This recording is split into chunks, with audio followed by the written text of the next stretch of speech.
እንግዲህ ለመጀመር የሚያስፈራ ኪሳራ ነው አይደለ? በእኛ ቢዝነስ ፕላን ደግሞ ምን የለም ብለናቸዋል? ኪሳራ የለም። ኪሳራ የለም። የመጀመሪያው ጥያቄ 300 ሺህ ብር አለኝ እንዴት ላሳድገው እባክህን እርዳኝ ይላል። ወደኛ ሲመጣ የ300 ሺህ ብር ኦቨር ካፒታል። ጥያቄ ቁጥር 2 የምሸጠው ዕቃ ቶሎ ቶሎ አልሸጥ ይላል። ጉድለቴም አልገባኝም። እስኪ ስለ ሽያጭ የሆነ ነገር በለኝ። አሰልጥነህ ከሆነም አስታውሰኝ። በነገራችን ላይ የአብዛኞቻችሁ ችግር ነው ይሄ። ጥያቄ ቁጥር 3 ስልጠናውን መሰልጠን እፈልጋለሁ የራሴ ቢዝነስ ግን አለኝ። ዋው በጣም ጥሩ። ትንሽ ግማሽ ራሱን ችሎልናል። ጥያቄ ቁጥር 4 ስልጠናውን በደንብ እከታተላለሁ ለመጀመር ግን ፈራሁ ምን ትመክረኛለህ ይላል። ጥያቄ ቁጥር 5 በ100 ሺህ ብር ስራ ጀመርኩ፣ ነገር ግን ከቤት ክራዩና ከእቃው ጋር ካፒታሉ ይበልጣል፣ እንዴት ላድርግ? ይህ ማለት የእኛም ቢዝነስ ፕላን ህግ ጣሰ ማለት ነው። ጥያቄ ቁጥር 6 በሚፈጠረው የገበያ ትስስር ሰልጣኞች 1 ኪሎ 2 ኪሎ 3 ኪሎ ለመግዛት ከሩቅ ቦታ እንዴት ሊመጡ ይችላሉ ይላል። ከርቀት ያሉት ሰዎችን የምንጠቀምበት የርቀት ቴክኖሎጂ ውስጥ ከገባን ነው። ጥያቄ ቁጥር 7 ከድሮ ጀምሮ የመጡ ጎጂ ልምዶችን ማስቆም አይከብድም ወይ? ምሳሌ ለቅሶ፣ እቁብ፣ እድር እንዲሁም መዝናናት ይላል። ለመተው ከባድ አይደሉም። ጥያቄ ቁጥር 8 ከአቶ በላይና ከሰራተኞቹ ውጭ በዚህ ስልጠና ላይ የተሳካለት ሰው አለ ወይ ይላል። ብዙ ናቸው ወንድሜ፣ ለምን አንዱ አልታተወንም? ጥያቄ ቁጥር 9 የሚመረቀውን መጽሐፍ በኤጀንትነት ለማከፋፈል መስፈርት ይኖረው ይሆን ይላል። ምንም አይነት መስፈርት የለውም። ጥያቄ ቁጥር 11 ድርጅቱ ብር ይሰጣል ወይ? ያው ሰበር ዜና ነው። ጥያቄ ቁጥር 12 መጽሐፉ የሚለቀቀው ታህሳስ ላይ ነው ተብሏል። ሲለቀቅ ግን ለሰልጣኞች ብቻ ነው ወይ? አይደለም፣ መሰልጠን ለሚፈልጉ ሁሉ ነው። ጥያቄ ቁጥር 13 ካፒታል የላኩት መቀየር ይቻላል ወይ? ምክንያቱም ሱቅ ውስጥ የምሰራበትን ማሽን ነው ወደ ካፒታል የቀየርኩት፣ ቸክስ እችላለሁ ወይ ይላል። በዚህ የንግድ ፈቃድስ መጠቀም ይቻላል ወይ? ካፒታል የሚቀያየሩ ሰዎች ለእኛ ኢንፎርሜሽን ላኩ እንጂ ትችላላችሁ። ጥያቄ ቁጥር 14 አንድ ነገር ላስቸግራችሁ። እኔ የጥገና ባለሙያ ነኝ፣ ግን ቤት ተከራይቼ የመስራት አቅሙ የለኝም። ምን ትመክሩኛላችሁ ይላል። የራሳችሁን ቢዝነስ መጀመር የፈለጋችሁ ሰዎች ቤት ተከራይታችሁ መስራት ባትችሉ መስራታችሁ ማለት ነው። እሺ። ጥያቄ ቁጥር 15 መለስተኛ ምግብ ቤት መጀመር እፈልጋለሁ፣ ነገር ግን መነሻ ካፒታሌ 5000 ብር ብቻ ነው ያለኝ ይላል። በ5000 ብር ምግብ ቤት መክፈት ይቻላል። እሺ፣ እንዳትሸወዱ።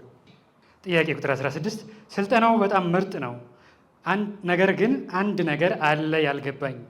ከገበያው ጋር መግባባት አልቻልንም። አንዴ ይጨምራል፣ እንደዚያውም ይቀንሳል።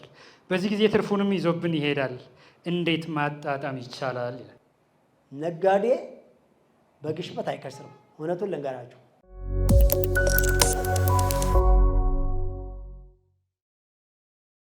የሚሊዮነሮች መንገድ ልዩ የቴሌቪዥን ፕሮግራም።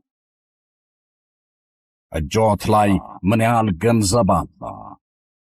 ብዙ ገንዘብ፣ ትንሽ ገንዘብ፣ ምንም ገንዘብ አሳስቦት በዚህ ታላቅ መላ ይዘን መጥተናል።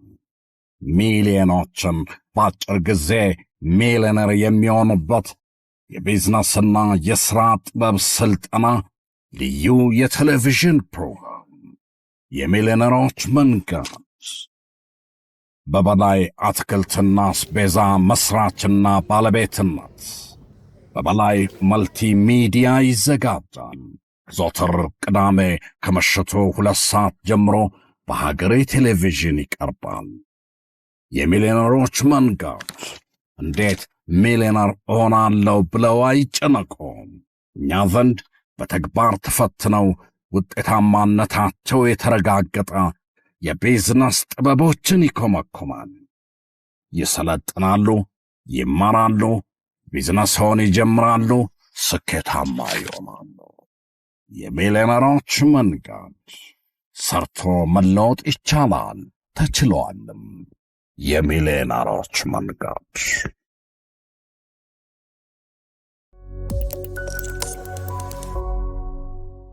ታዳስ ውድ አድማጭ ተመልካቾቻችን የሚሊዮነሮች መንገድ የሚሰጠውን የቢዝነስ ጥበብ ስልጠና ለመከታተል የተገኛችሁ ሰላም እያል የሚሊዮነሮች መንገድ እያንዳንዳችን በሰራነው መልካም ስራ በስራችን ልንኮራ በሀገር መስራት ደግሞ ከኩራት በላይ ልዕልና ነውና ለወገኑ መትረፍ ከሰውነት በላይ ተፈጥሯዊ መስጠትን ኢትዮጵያዊ ዜግነታችን ኢትዮጵያዊ የሚያደርገን ከሁሉ በላይ በአንድ አውድ አሰባስቦ የሚሊዮነሮች መንገድ ምሳሌና ማሳያ ነውና መልካም የስልጠና ቆይታ ይሆንላችሁ ዘንድ ይመኛል።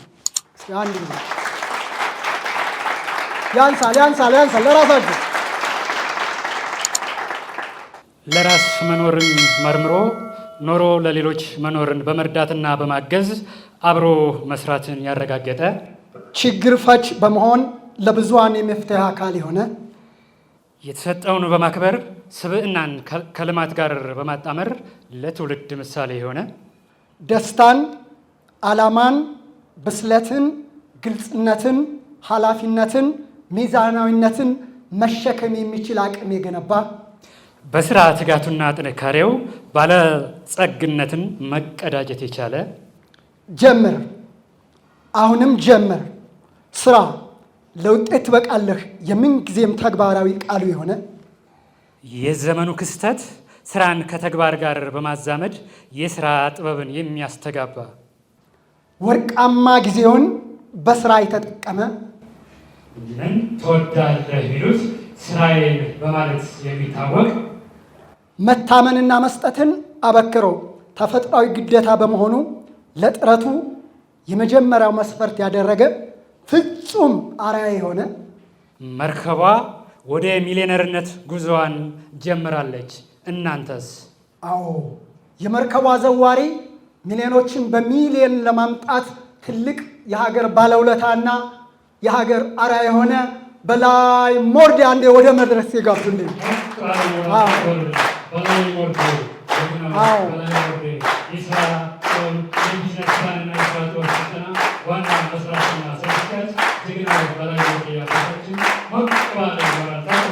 ያንሳል። አዎ፣ ነገን በትልቅ ጥረት ሀገርን በማፍራት ለሌሎች ምሳሌና አርአያ የሆነ ታላቁ ሰው በላይ ሞርዴ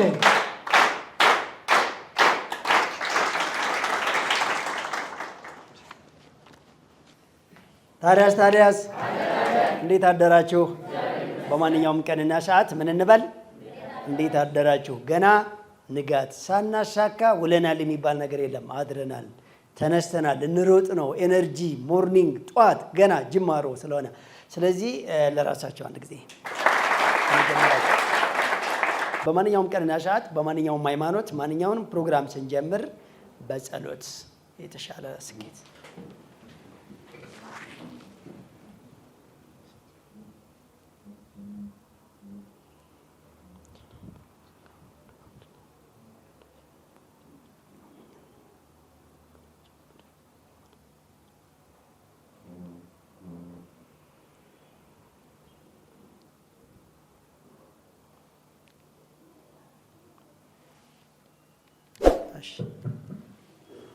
አረፍ በሉ።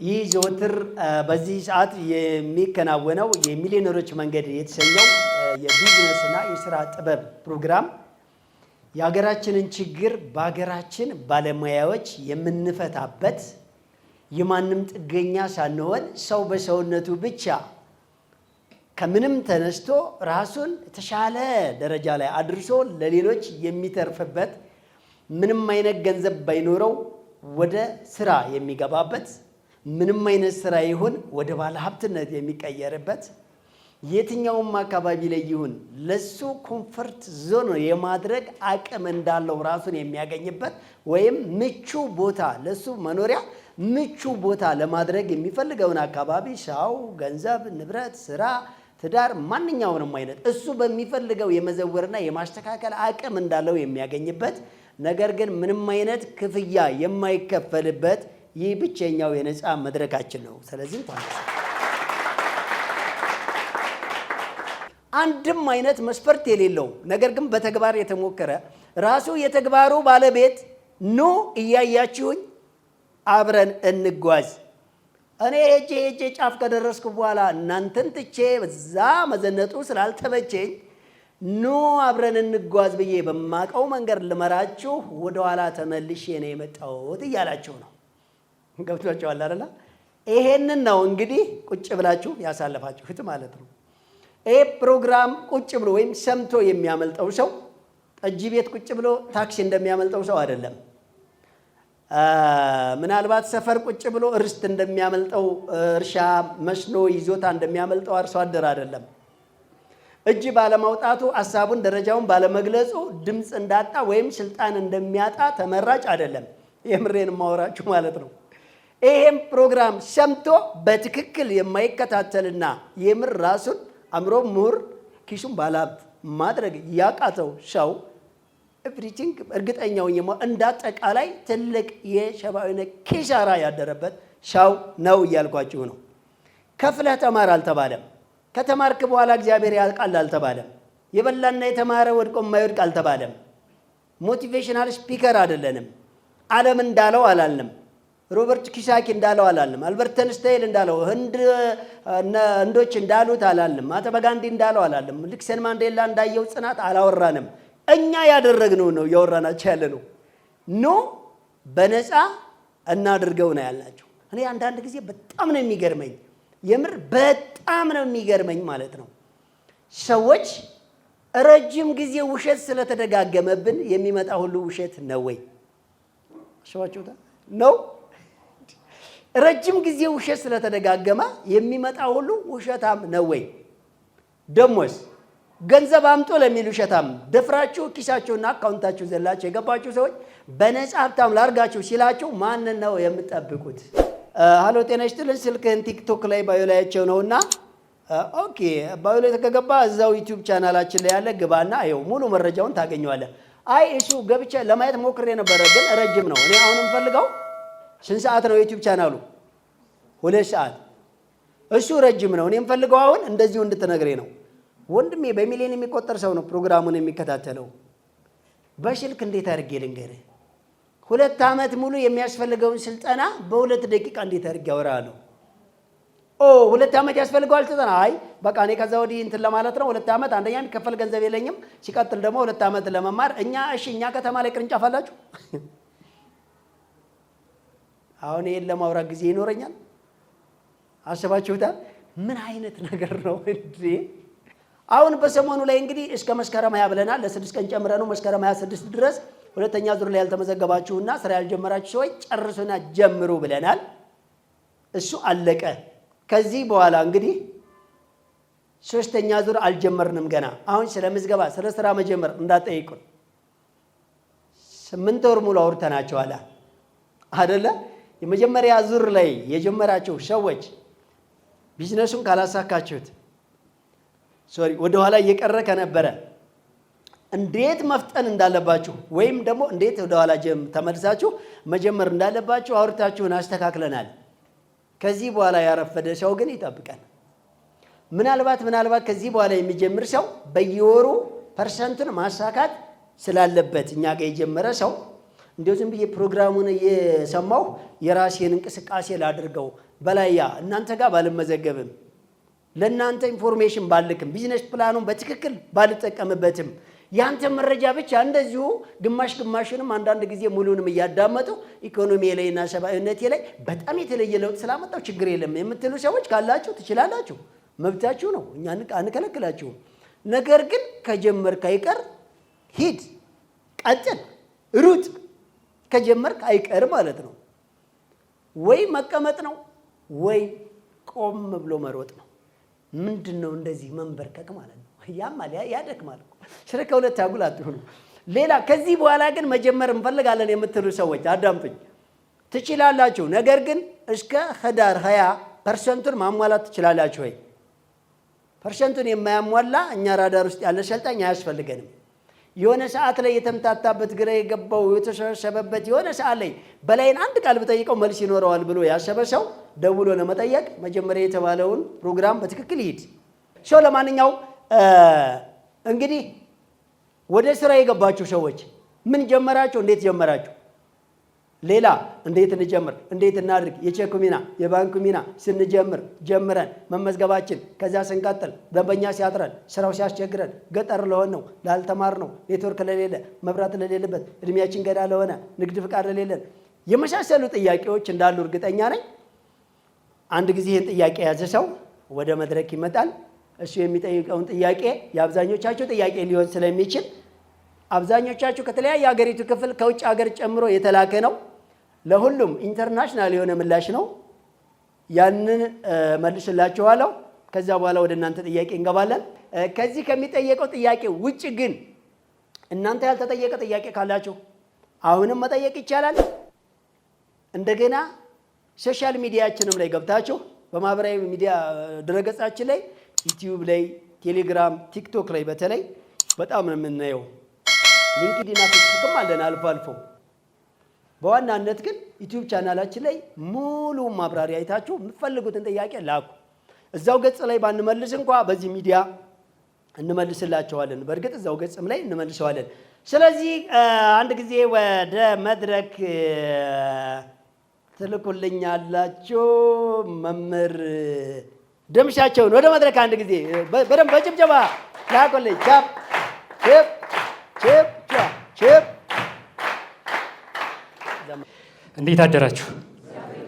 እንዴት አደራችሁ? አሜን። ለዚህ ያደረሰን ፈጣሪ የተመሰገነ ይሁን።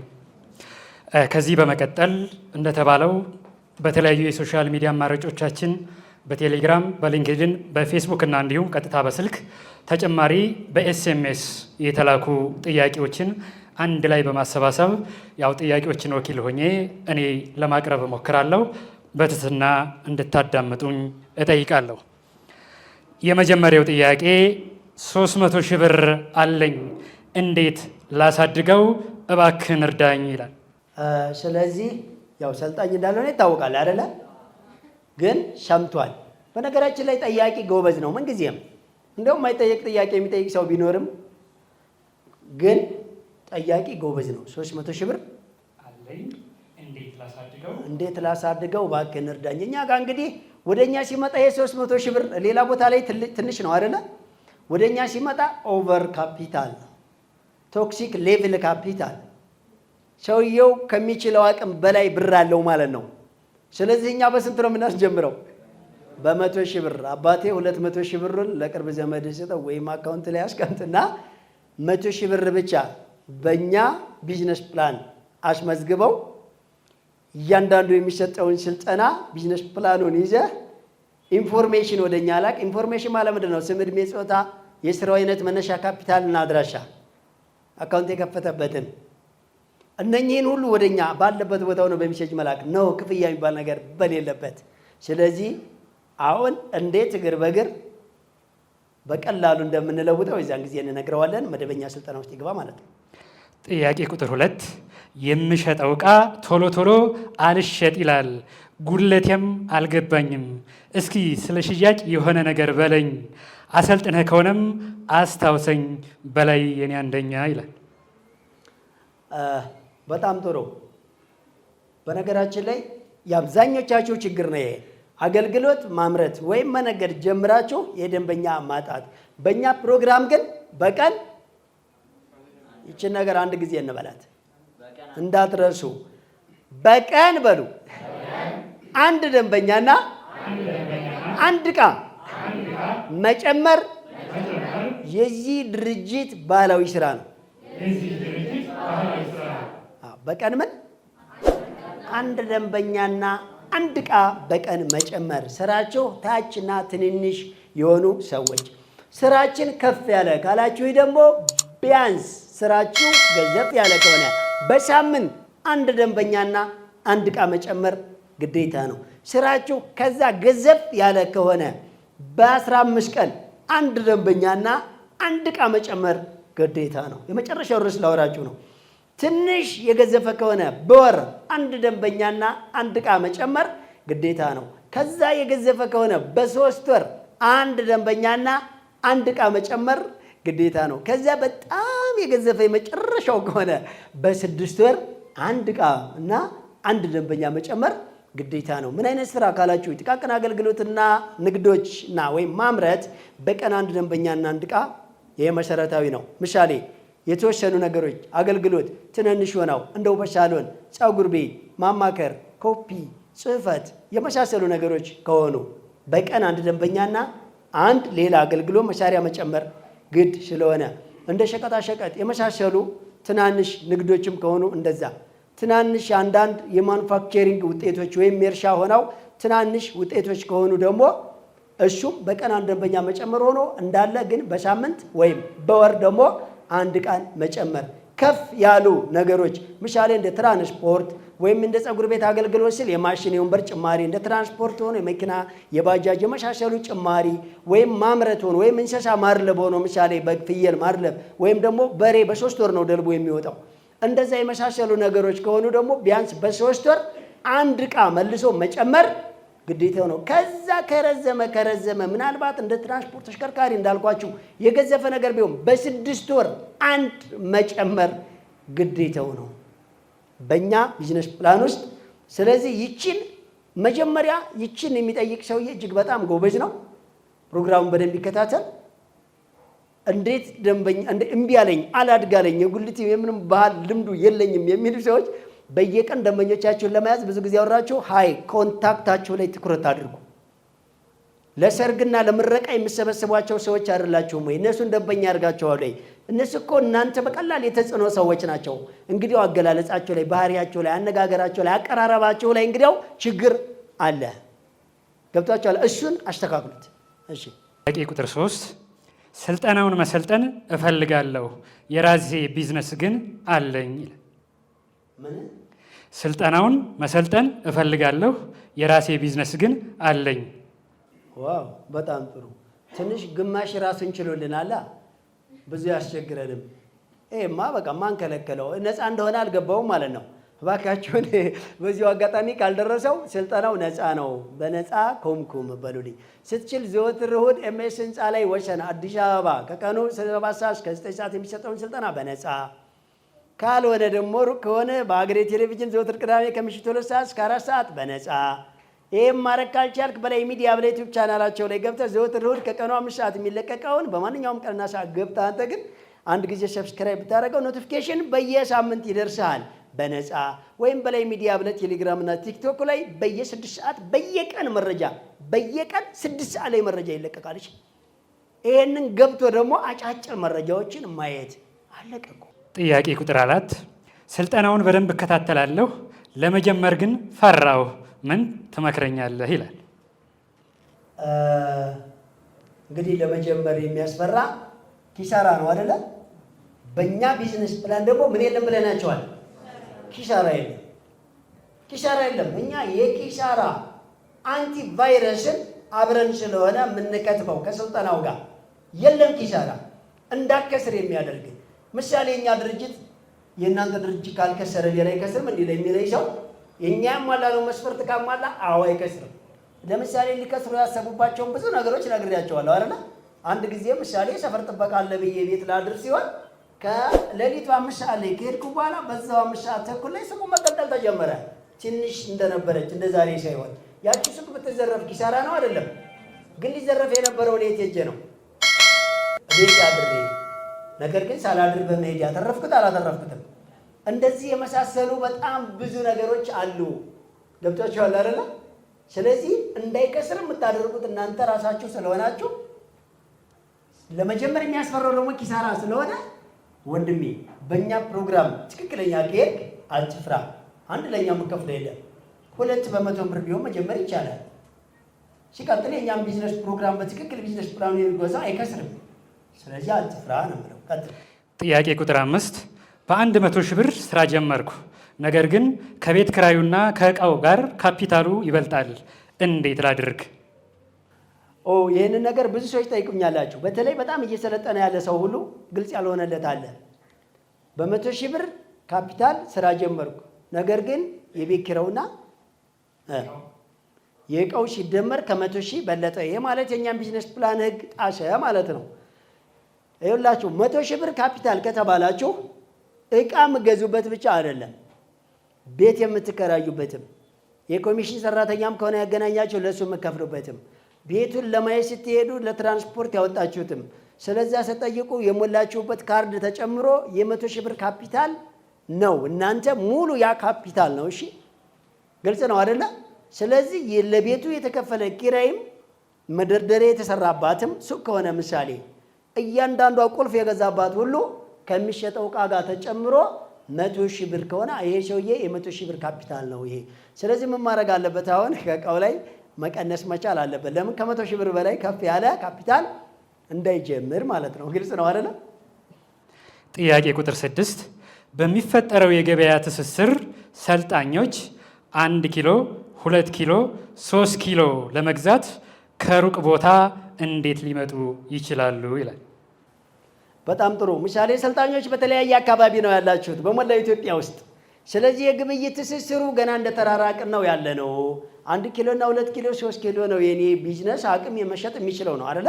ስለዚህ እንዴት ይችል ለመግዛት ከሩቅ ሊመጡ ይችላሉ? በነገራችን ላይ ከርቀት ያሉት ሰዎችን የምንጠቀምበት የርቀት ቴክኖሎጂ ውስጥ ከገባን ነው። ከርቀት የሚመጡ ሰዎችን ሳይሆን አጠገባችን ያሉ ሰዎችን መጀመሪያ ብንጠቀም ቢያንስ አንድ ከተማ ውስጥ ከ100 ያላነሱ ሰዎች አሉ። እያንዳንዷ ከተማ ውስጥ በትንሿ ብንሄድ በትንሿ ማለትም 40 ምናምን ሺህ ነው እንግዲህ ቀጥታ ምዝገባ ላይ ብቻ ያለን ሰው። ስለዚህ የሰው አንድ ከተማ ውስጥ ብቻ አይደለም አይደለ? ተለያየ ቦታ ላይ አለ ማለት ነው። ስለዚህ ወደ ግብይት ትስስር ውስጥ ስትገቡና እናንተ ራሳችሁ አድራሻችሁንና አገልግሎታችሁን መላክ ስትጀምሩ የእኛን ስልጠና በትክክል እየተከታተላችሁ ያንን ነገር ስታስቀምጡ የዛን ጊዜ የግብይት ትስስር ገዢዎችም እንዲሁም ደግሞ የዕቃና የአገልግሎት ስርጭት የሚያቀርቡላችሁ ያዘጋጅናቸው አምራችና ፋብሪካ ወይም ደግሞ ኤጀንቶችም እዛው መስመር ላይ ያገኟቸዋል ማለት ነው። ግልጽ ነው አይደለ? እሺ። ጥያቄ ቁጥር 7 ከድሮ ጀምሮ የመጡ ጎጂ ልምዶችን ማስቆም አይከብድም ወይ? ምሳሌ ለቅሶ፣ እቁብ፣ እድር እንዲሁም መዝናናት ይላል። አሁን በምር መዝናናት ማስቆም ይከብዳል? በእርግጥ እኔ ስለማላውቀው ሊሆን ይችላል። እኔ መስራት እንጂ መዝናናት ገና ብዙ አላጣጣምኩ። መዝናናት የሚከብዳችሁ ሰዎች እንደምንም ብላችሁ ወደ መጉላላት ሳይቀየር መዝናናትን ማቆም ተለማመዱ። ጊዜው የመዝናኛ አይደለም። ግልጽ ነው አይደለም? ስለዚህ እንደ እድር፣ እቁብ፣ መዝናናት፣ ለቅሶ የመሳሰሉ ነገሮች በራሱ ለመተው ከባድ አይደሉም። ተጽዕኖ አላቸው። እኔ ከባድ አይደለም ሲል ቀላል ነው ልል የፈለግኩት ካለው አንጻር ነው። ገብቷችኋል አይደለ? ተጽዕኖ አለው። ይህ ግልጽ ነው። እንዴ ያለ ዋጋ ለውጥ አለ እንዴ? ዋጋ ሳንከፈል እስኪ ታማችሁ መድኃኒት መውሰድ ከባድ ነው አይደለም? ከባድ ስለሆነ ከመድኃኒቱ መውሰድና ከህመሙ ማንኛው ነው ከባዱ? መድኃኒቱን መውሰድ ቀላል ነው አይደለም? ህመሙ ከባድ ነዋ። መድኃኒቱን መውሰድ ቀላል ነው። ለተወሰነ ጊዜ ነው የምንወስደው፣ ከዛ እኮ እንፈወሳለን። ስለዚህ እዚህ ፕሮግራምም ላይ የድህነትና የኋላ ቀር ትልቅ የሆነ መድኃኒት ነው ይዘን የመጣ ነው። ኋላ ቀርና ድህነት ዶግ የሚያደርግ ሰው በሰውነቱ ብቻ ልዑል እንደሆነ ሰውኛ ነው። ታዲያ ልዑል ስልዑል እግዚአብሔር ብቻ ነው ብላችሁ ደግሞ ኮሜንት ላይ እንዳጽፉ። በሰውኛ ነው እኔ ልዑልና የጠየቁት። እሺ በሰውኛ ነው። ስለዚህ ሰው በሰውነቱ ብቻ ምድራዊ ኃያል ልዕልና የተሞላ ረቂቅ ምሁር በቃ ባለጸጋ እንደሆነ ልናረጋግጥ የሚገባን ፕሮግራም ስለሆነና ይህን ነገር ለመተው ብንተው ምንድን ነው የምናገኘው የሚለውን ነገር ነው። እሺ የምመዝኑት የትኛውን ቦታ ላይ አዳምጡ፣ ሚዛን ይኖራቸው። እሺ ስለዚህ እንጂ እንዲህ በቀላሉ መዝናናትን፣ እድርን፣ እቁብን፣ ለቅሶን ምናምን ለመተው ቀላል ነው እያልኩ አይደለም። አዎ ቀላል ነው። ነገር ግን ቀላል ነው አላልኩም። ቀላል ነው ሁለት ፊት አወራህን ካላችሁኝ ዝም ብሎ ቀላል አይደለም። ከፊት ለፊት የምታገኙትን የለውጥ በደንብ አድርጋችሁ ሚዛን ላይ የማየት አቅም ካላችሁ ግን ቀላል ነው። ከዛ አይከብድም። ስለዚህ ሰው ታሞ መድኃኒት ይመረኛል ወይም መርፌ ያመኛል ብሎ ከመታከም እንደማይድን ሁሉ ይሄንን ጎጂ ልማዳዊ ነገሮች ረጅም ዓመት አይደለም የምንለው፣ ሲወርድ ሲዋረድ ነው። ሲወራረድ ብቻ አይደለም፣ ሲያዋርደን የመጣ ነገር ነው። ስለዚህ ለተወሰነ ጊዜ እንቶ እንደውም በእኛ ድርጅት አንዱ መርህ ምንድን ነው? በእኛ ድርጅት ውስጥ ዋና ዋናዎችን ብዙ ጊዜ እላቸዋለሁ፣ አትርሷቸው፣ በደንብ አዳምጡኝ። ማንኛውም ሰው በማንኛውም እድሜ ላይ ሆኖ ልቅ ከሆነ ማህበራዊ ህይወት ለ2 ዓመት ያክል ራሱን ማግለል አለበት። ይችን እንዳረሱ እድሜ ስንትም ይሁን ደረጃ የትም ይሁን ማንኛውም ሰው ለ2 ዓመት ያክል በህይወት ዘመኑ ለ2 ዓመት ያክል ራሱን ማስተዳደር ከጀመረ በኋላ ከማህበራዊ ህይወት ራሱን ማግለል አለበት። ለምን ካላችሁኝ ይህች ዓለም ልቅ በሆነ ማህበራዊ ህይወት የድክመትና የኔጌቲቭ ፓወር ቫይረስን ለቃብናለች። ከዛ ጸድቶ ራሱን ብቻ እና እሱን የሚመስሉ ሰዎችን የሚያዳምጥበት ራሱ ህይወት ላይ መሰረት ቤዝ የሚጥልበት ራሱና ከራሱ ጋርና ከመሰሎቹ ጋር ብቻ ቃል የሚገባበት ከስኬትና ከሰብአዊነት ጋር የሚቆራኝበት ጸጥ ያለ ጊዜ 24 ወር ያስፈልገዋል አንድ ሰው በማንኛውም እድሜ ላይ ይሁን። እሺ፣ ስለዚህ እኛ እንደዛ ነው። በዛን ሰዓት ምን ይቀራል ማለት ነው? እቁብ ይቀራል፣ እድር ይቀራል፣ ግርግር ይቀራል፣ መዝናናት ይቀራል፣ ኬጂ ይቀራል፣ ጌጃም ይቀራል፣ ምረቃ የሚባል ምናምንም ይቀራል ማለት ነው። ከባድ እንዳታደርጉት በፍጹም። ሌላው የኛ ምንድነው? አንዱ መራችን አንድ ሰው በህይወት ዘመኑ ተቀጣሪ ከሆነ 5 ዓመት፣ የራሱ ድርጅት ከሆነ 5 ዓመት ሲደመር ከ10 ዓመት በላይ መስራት የለበትም ባይነን እኮ አያችሁ። አንድ አርሶ አደር ከ5 ዓመት በላይ ጭራሽ እርሻ ላይ መንከባለል የለበትም ባይነን እኮ እንትላላችሁ። የለበትም። ግልጽ ነው የምናወራችሁ እኮ የኖርነውን ጠፍጥፈን የሰራነውን ብራኬ ነው እያበላናችሁ ያለ ነው። ከገባችሁ ማለት ነው። ሃይ ኢንዳይሬክት በቀላሉ የሆነ ነገር አንብበን ገብቶኛል ብለን ቦግል እናደርግ ይዘን አልመጣንም። ኖረነው ነው ኖ አብረን እንኑረው ነው እያልን ያለ ነው። ቀጥል። ጥያቄ ቁጥር 8 ከአቶ በላይና ከሰራተኞቹ ውጭ በዚህ ስልጠና ላይ የተሳካለት ሰው አለ ወይ ይላል። በጣም ጥሩ ጥያቄ ነው። መጀመሪያ ይሄ ሰው ትንሽ ግማሽ ያግዘናል። ጎበዝ ነው ማለትም ቢያንስ በላይ መጀመሪያ ራሱን እንደቀየረና ከሰራተኞቹ የተወሰኑ ሚሊዮነሮች እንደተፈጠሩ ይሄም ደግሞ በበላይ ሕግና ደንብ ወይም በበላይ ሀሳብ ተስማምተው ከድህነት ዓለም ወይም ከኋላ ቀርነት ወደ ጂኒየስ ምሁርና ሚሊዮነርነት እንደተቀየሩ መጀመሪያ ማወቁ እግዚአብሔር ይስጥልን። አንድ ያጨብጭቡለት። መጀመሪያ በምክንያት ነው ያረግነውን ነው እንድታደርጉ የምንነግራችሁ የምንላቸው። በጣም ጥሩ። ከሰልጣኞቻችን ውስጥ እንግዲህ በጣም ብዙ እየተቀየሩ ያሉ አሉ። እዚህ መድረክ ላይ ብዙ ጊዜ ሲያወሩም ትሰሟቸዋላችሁ። በቅርብ ጊዜ ከጋበዝነው ኤልያስ ጀምሮ እንደዚሁም ጀግኖቹ እነ ደረጀ እዚሁ መድረክ ላይ እንዲሁም በአየር ስሙ እነ ጉተማ ሌሎችም በጣም ብዙዎች አሉ። እዚህ ጋር እና አብስራ ወንድማችን። በነገራችን ላይ ለውጥ ማለት ምን ማለት ነው? ለውጥ ማለት በፊት ከነበርክበት ከፍ ማለት ነው ወይስ በቃ ሰማይ መንካት ነው? ለውጥ ማለት በፊት ከነበርክበት የተሻለ ሂደት ላይ መገኘት ነው አይደለም? እና ያ ሂደት ደግሞ ያ ለውጥ እየሰፋና እየተንቀሳቀሰ መታየት እኮ ነው አይደል እንዴ? እንግዲህ በአቬሬጅ ባጠና ነው አሁን 600 በላይ ከ600 እስከ 650 የሚሆኑ ሰዎች በትክክለኝነት የሚሊዮነሮችን መንገድ እያሳኩት ነው ያሉት። ምን የመሆንን የመጀመሪያዎቹ ዙር ሰልጣኝ ነው። አሁን ሁለተኛው ዙር ላይ እርግጠኛ ነኝ ቢያንስ ወደ 2000 ምናምን ይኖራል። የሚቀጥለው ላይ ያለ ይቀጥላል። እነኚህ እንግዲህ ሰዎች በ2 ዓመት በትንሹ ከ100 ብር የሚሆን እስከ 100,000 ባለው ጀምረው በ2 ዓመት ኢኮኖሚያቸው እስከ 4 ሚሊዮን እና እስከ 80 ሚሊዮን የሚደርስ ቢቀር እስከ 4 ሚሊዮን የሚደርስ እንዲሁም ደግሞ አመለካከታቸው ከሽብር ከጎጂ ከአስቸጋሪ ነገር በነገራችን ላይ ሽብር ማለት ተኩስ ብቻ ነው፣ መጋደል ብቻ ነው። አብዛኛው ሰው ቆሞም ተኝቶም ተቀምጦም እየተሸበረ ነው አይደለም። ከእንደዚህ አይነት ከተጨናነቀና ከተሸባበረ አእምሮ ነፃ ሆነው ሃይ ሰልፍ ኮንፊደንስ በራሳቸው መተማመንን አሳድረው የሚገርም ስኬት እያሳኩ ያሉ ደግሞ አሉ። እሺ፣ ስለዚህ ብዙ ናቸው ወንድሜ። ለምን አንዱ አልታተወንም? ጥያቄ ቁጥር 9 የሚመረቀውን መጽሐፍ በኤጀንትነት ለማከፋፈል መስፈርት ይኖረው ይሆን ይላል። በጣም ጥሩ።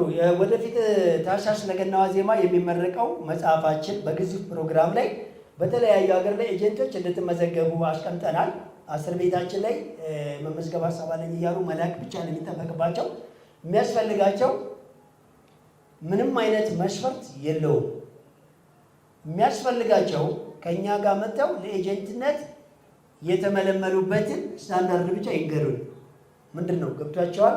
ሀሳቡ የሚሊዮነሮች መንገድ ምንድን ነው ይዘቱ? ቢያንስ የተወሰነውን አብዛኛው ሰው አሁን እየተከታተለ ያለ ሰው በደንብ ግልጽ እንዲሆንለት እንጂ ስለምን እንደሚያወራ ገብቶታል ያልገባውም ገብቶታል። ስለዚህ ያንን ሀሳብ ቢያንስ የተወሰነ አንዳንዱ ሰው እኮ ሃይማኖት አለበት የሚለኝም አለ። አሁን ይህ ሰው ለኤጀንትነት መመረጥ ይችላል አይችልም? እንጂ ግን ማወቅ ብቻ ነው የሚጠበቅበት ስለ ቢዝነስ እንደሚያወራና በ2 ዓመት ሚሊዮን ዜጎችን ሚሊዮነር ማድረግ እንደሚችል ብቻ። ከዛ በዘለለ ምናልባት ሌላ ድራቢ ጥያቄ ከዚህ ጋር ተያይዞ ከሌለ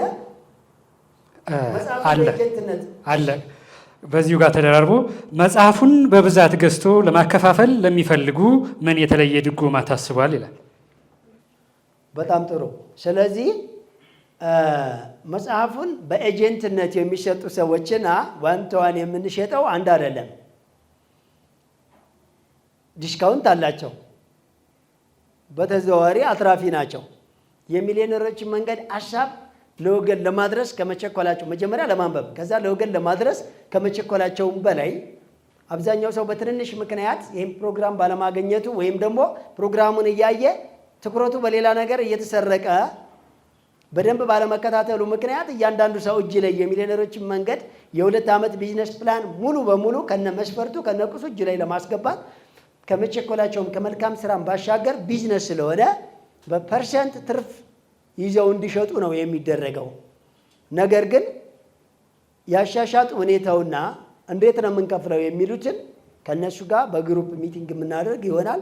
ማንኛውም ሰው ግን የሚሊዮነሮችን መንገድ መጽሐፍ ኤጀንት ሆኖ ለማከፋፈል ምንም አይነት ሌላ መስፈርት አይደለም የሚያስጠይቀው። ዓላማው ገብቶታል ወይ? እሱ መጀመሪያ ሰልጣኝ ነው ወይ ብቻ ነው እንጂ አንድ በጣም ቶፕ የሆነ ቢዝነስማን እንደዚህ አይነት ነገሮችማ ቆይ ተኩስባቸዋለሁ ብሎ ስለመጣ ብቻ እንካ መጽሐፍን አንለው።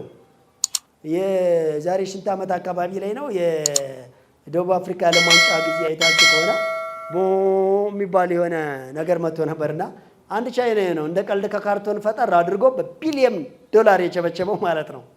እንደዛ አይነት አይደለም የኛ በማግስቱ የትም ተወርውሮ የሚጣል ግን ቢዝነስ ሸቀል የሚባልበት የሆነ የተለየ አዲስ ግኝት አይደለም የኛ መጽሐፍ። አዲስ ግኝት ነው፣ የተለየ ነው። አዎ፣ ነገር ግን ትርፉ ላይ ሳይሆን ዓላማው ላይ መጀመሪያ በደንብ የገባቸው ሰዎች ሊሆኑ ይገባሉ። ሌላው በአካል መጥተው ፕሮግራሙ ላይ ለሚካፈሉ ሰዎች እንግዲህ የተለያየ መጽሐፍ ሲመረቅ አይታችሁ ከሆነ የዕለት ዕለት በጥፍ ይጨምራል።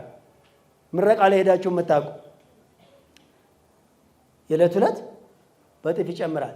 እንደ ሸዋ ክብሮ የመጣን እንግዳ በጥፍ ይጨምራል ነው አይደል?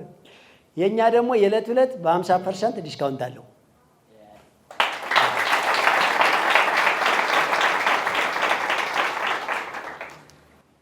ስለዚህ በኤጀንትነት በጅምላ ለሚወስዱ ሰዎችም የተወሰነ ዲስካውንት አለው። ከዛ ውጭ ግን እላው ላይ በተጻፈው እና በተቀመጠው ዋጋ ማንኛውም ሰው እንዲገዛ ይደረጋል። ወደዳችሁም ጠላችሁም የሚሊዮነሮችን መንገድ መጽሐፍ እስከ መጨረሻ የሚያነበውና የሚለወጥበት ሰው ከትልቅ ሞራላዊ ኪሳራ ይወጣል። በእርግጠኝነት ነው የምላቸው፣ በእርግጠኝነት። ሲቀጥል ደግሞ እስካሁን ከተነበቡት በዓለም ላይ ካሉ መጽሐፎች በጣም በስፋት የሚነበብ መጽሐፍ እንደሆነ እርግጠኛ ነኝ፣ እዚሁ ስለማውቀው ማለት ነው። በእርግጠኝነት ኃይሌ እንግዲህ አይዛችሁ ኢትዮጵያኖች እንግዲህ ያለን ሄዶ ከመሮጡ በፊት እንጦጦ ላይ 30 ጊዜ ሄዶ እስካሁን በዓለም ላይ ፈጣን ሯጮች የተባሉ ያልሮጡትን ደቂቃ ሮጦ ከጨረሰ በኋላ ነው የፎከረው። እኛም የሚሊዮነሮችን መንገድ መጽሐፍ ቀድመን በአእምሯችን ውስጥ አስቀምጠን በስንቅ መልክ ተመግበ ነው በልባችን ውስጥ ኖሮ በደም ስራችን ውስጥ ተካቶ እኛን ከቲምቢያ ላይ ወደ መልቲ ሚሊዮነር ከፍ አድርጎ ለትውልድ የምንሰጠው እውቀትና ሀብት ስላተረፈልን ነው እርግጠኛ ነን ያልነው። እሺ ይግባችሁ እንጂ አዲስ ልብ ወለድ ጽፈን አይደለም። እሺ ጥያቄ ቁጥር 11 ድርጅቱ ብር ይሰጣል ወይ? ያው ሰበር ዜና ነው፣ ሰልጣኝ አይደለም ነገሩ። አንድ ሀብታም ቢሆን አንድ ደቂቃ የሰሙ ጥያቄ ቢጠይቁኝ አንቃወምም። ስለዚህ ድርጅቱ ብር አይሰጥም፣ ሌላም ሰው እንዲሰጣችሁ አይመክርም፣ በስጦታም ይሁን በብድር። ምናልባት አንድ ሃይማኖት ቦታ ብትሄዱ ወይም ህጋዊ በሆነ በመንግስት ፕሮግራም ላይ ብትቀርቡ ሰርቆ ወይም ቀምቶና አታሎና አጭበርብሮ ስራ መጀመርም ሆነ ጥቅም ላይ መዋል የተከለከለ ነው ይባላል አይባልም? ይባላል አይደለ? እኛ ድርጅት ላይ ስትመጡ ደግሞ ጭራሽ ምን ሰማችሁ? ቢሰጧችሁም ቢያበድሯችሁም እንዳትቀበሉ።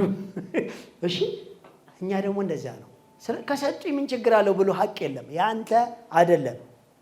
በሃይማኖት በኩል እንዳተረጉሙት ሃይ ኤክስፒሪየንስ አእምሮ በጣም በከፈቱለት በር የሚወጣ ውሃ ነው። እሺ መሰጠትን ካስለመድከው ነገ መሰጠትን የሚፈልግ አደገኛ የሆነ ሰብኮንሺየስ ማይንድ እዚህ ውስጥ አለ።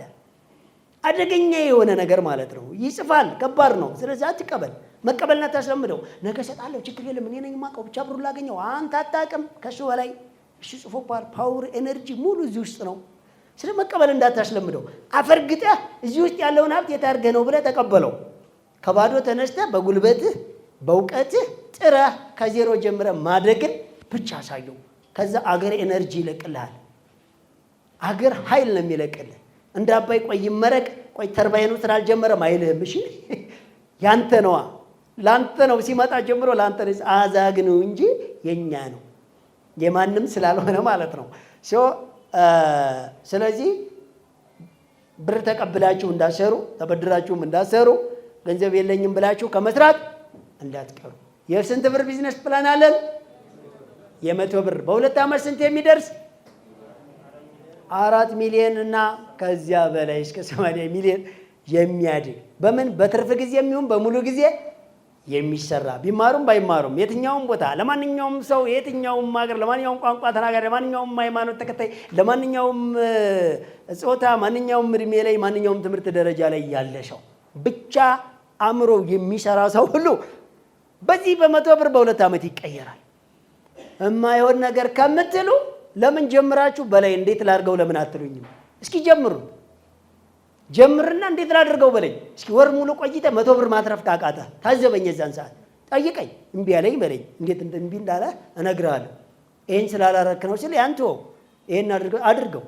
ይችን ስልጠና ሰምቶ ነው እንዲያው እኔን ስሙኝ ይመስለኛል ያለው ያ ሰውዬ ማለት ነው። እናንተንማ ሰምተን እኮ ቁማር ቤቱንና ስደቱን ለቅሶውንና መጫረሱን ሞላ ነው እኮ። እንዴ እኔ ሽማኝም አልልህ እንዴ። እኔ ሽማኝ ያልኩ የራሴን ነው ያነበብኩትን አይደለም የኖርኩትን ነው። እምነት አይደለም የኔ እምነት ሌላ ነው አትልም መቼም። ስራ ነው።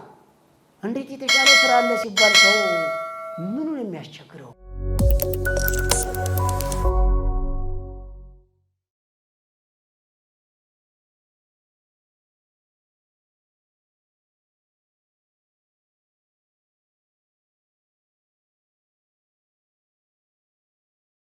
ሄሎ ደርሻለሁኝ። መጣሁ። እሺ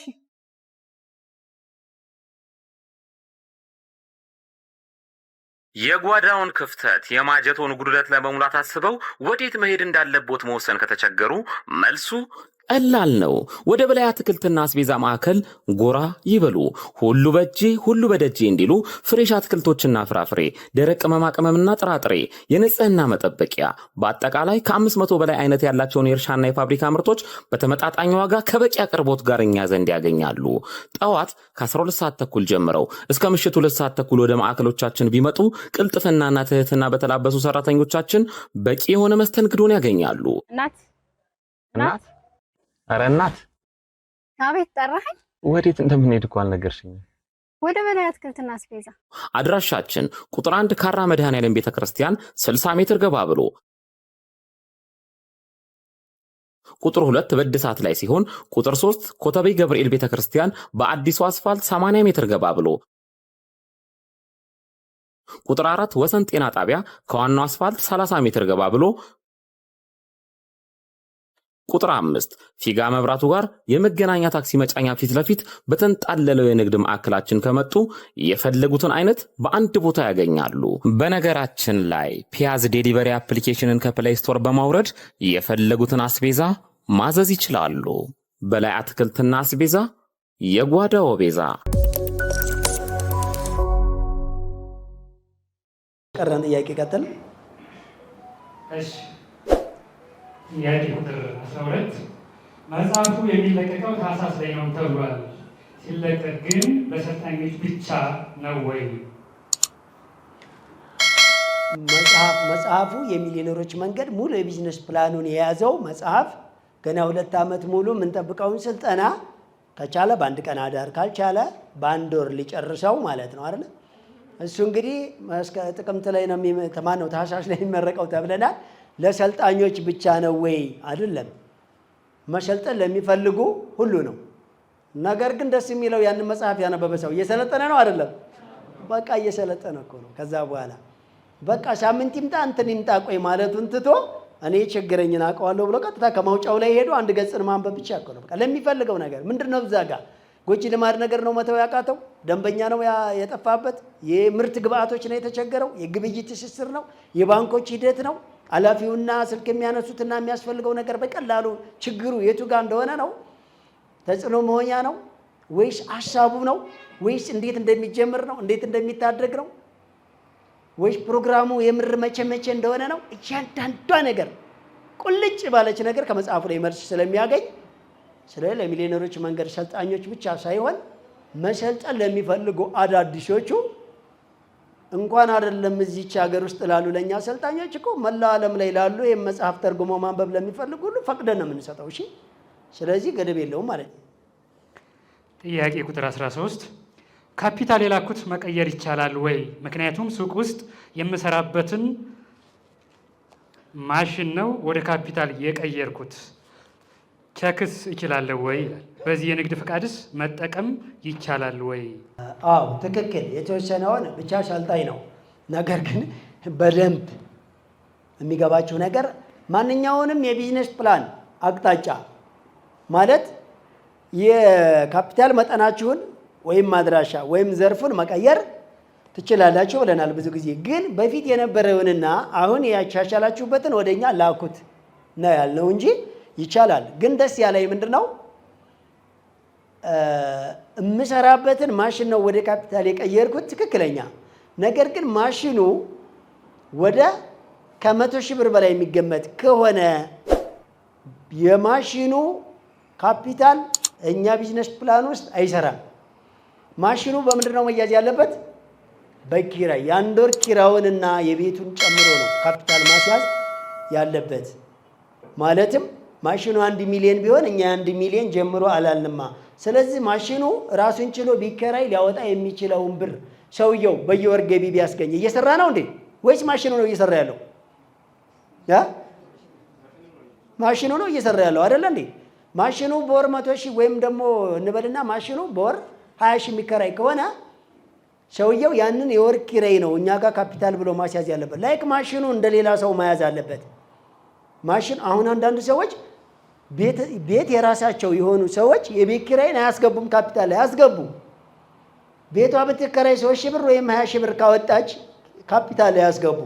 ማለትም ቤቱ በኪራይ ያመጣውን ብር አንተ አመጣው ልትል ነው እንዴ? አላመጣም እኮ። ስለዚህ ካፒታል የቤቱ ኪራይም ካፒታል ላይ መግባት አለበት። ሊከራይ ቢሆን ስንት ያወጣል?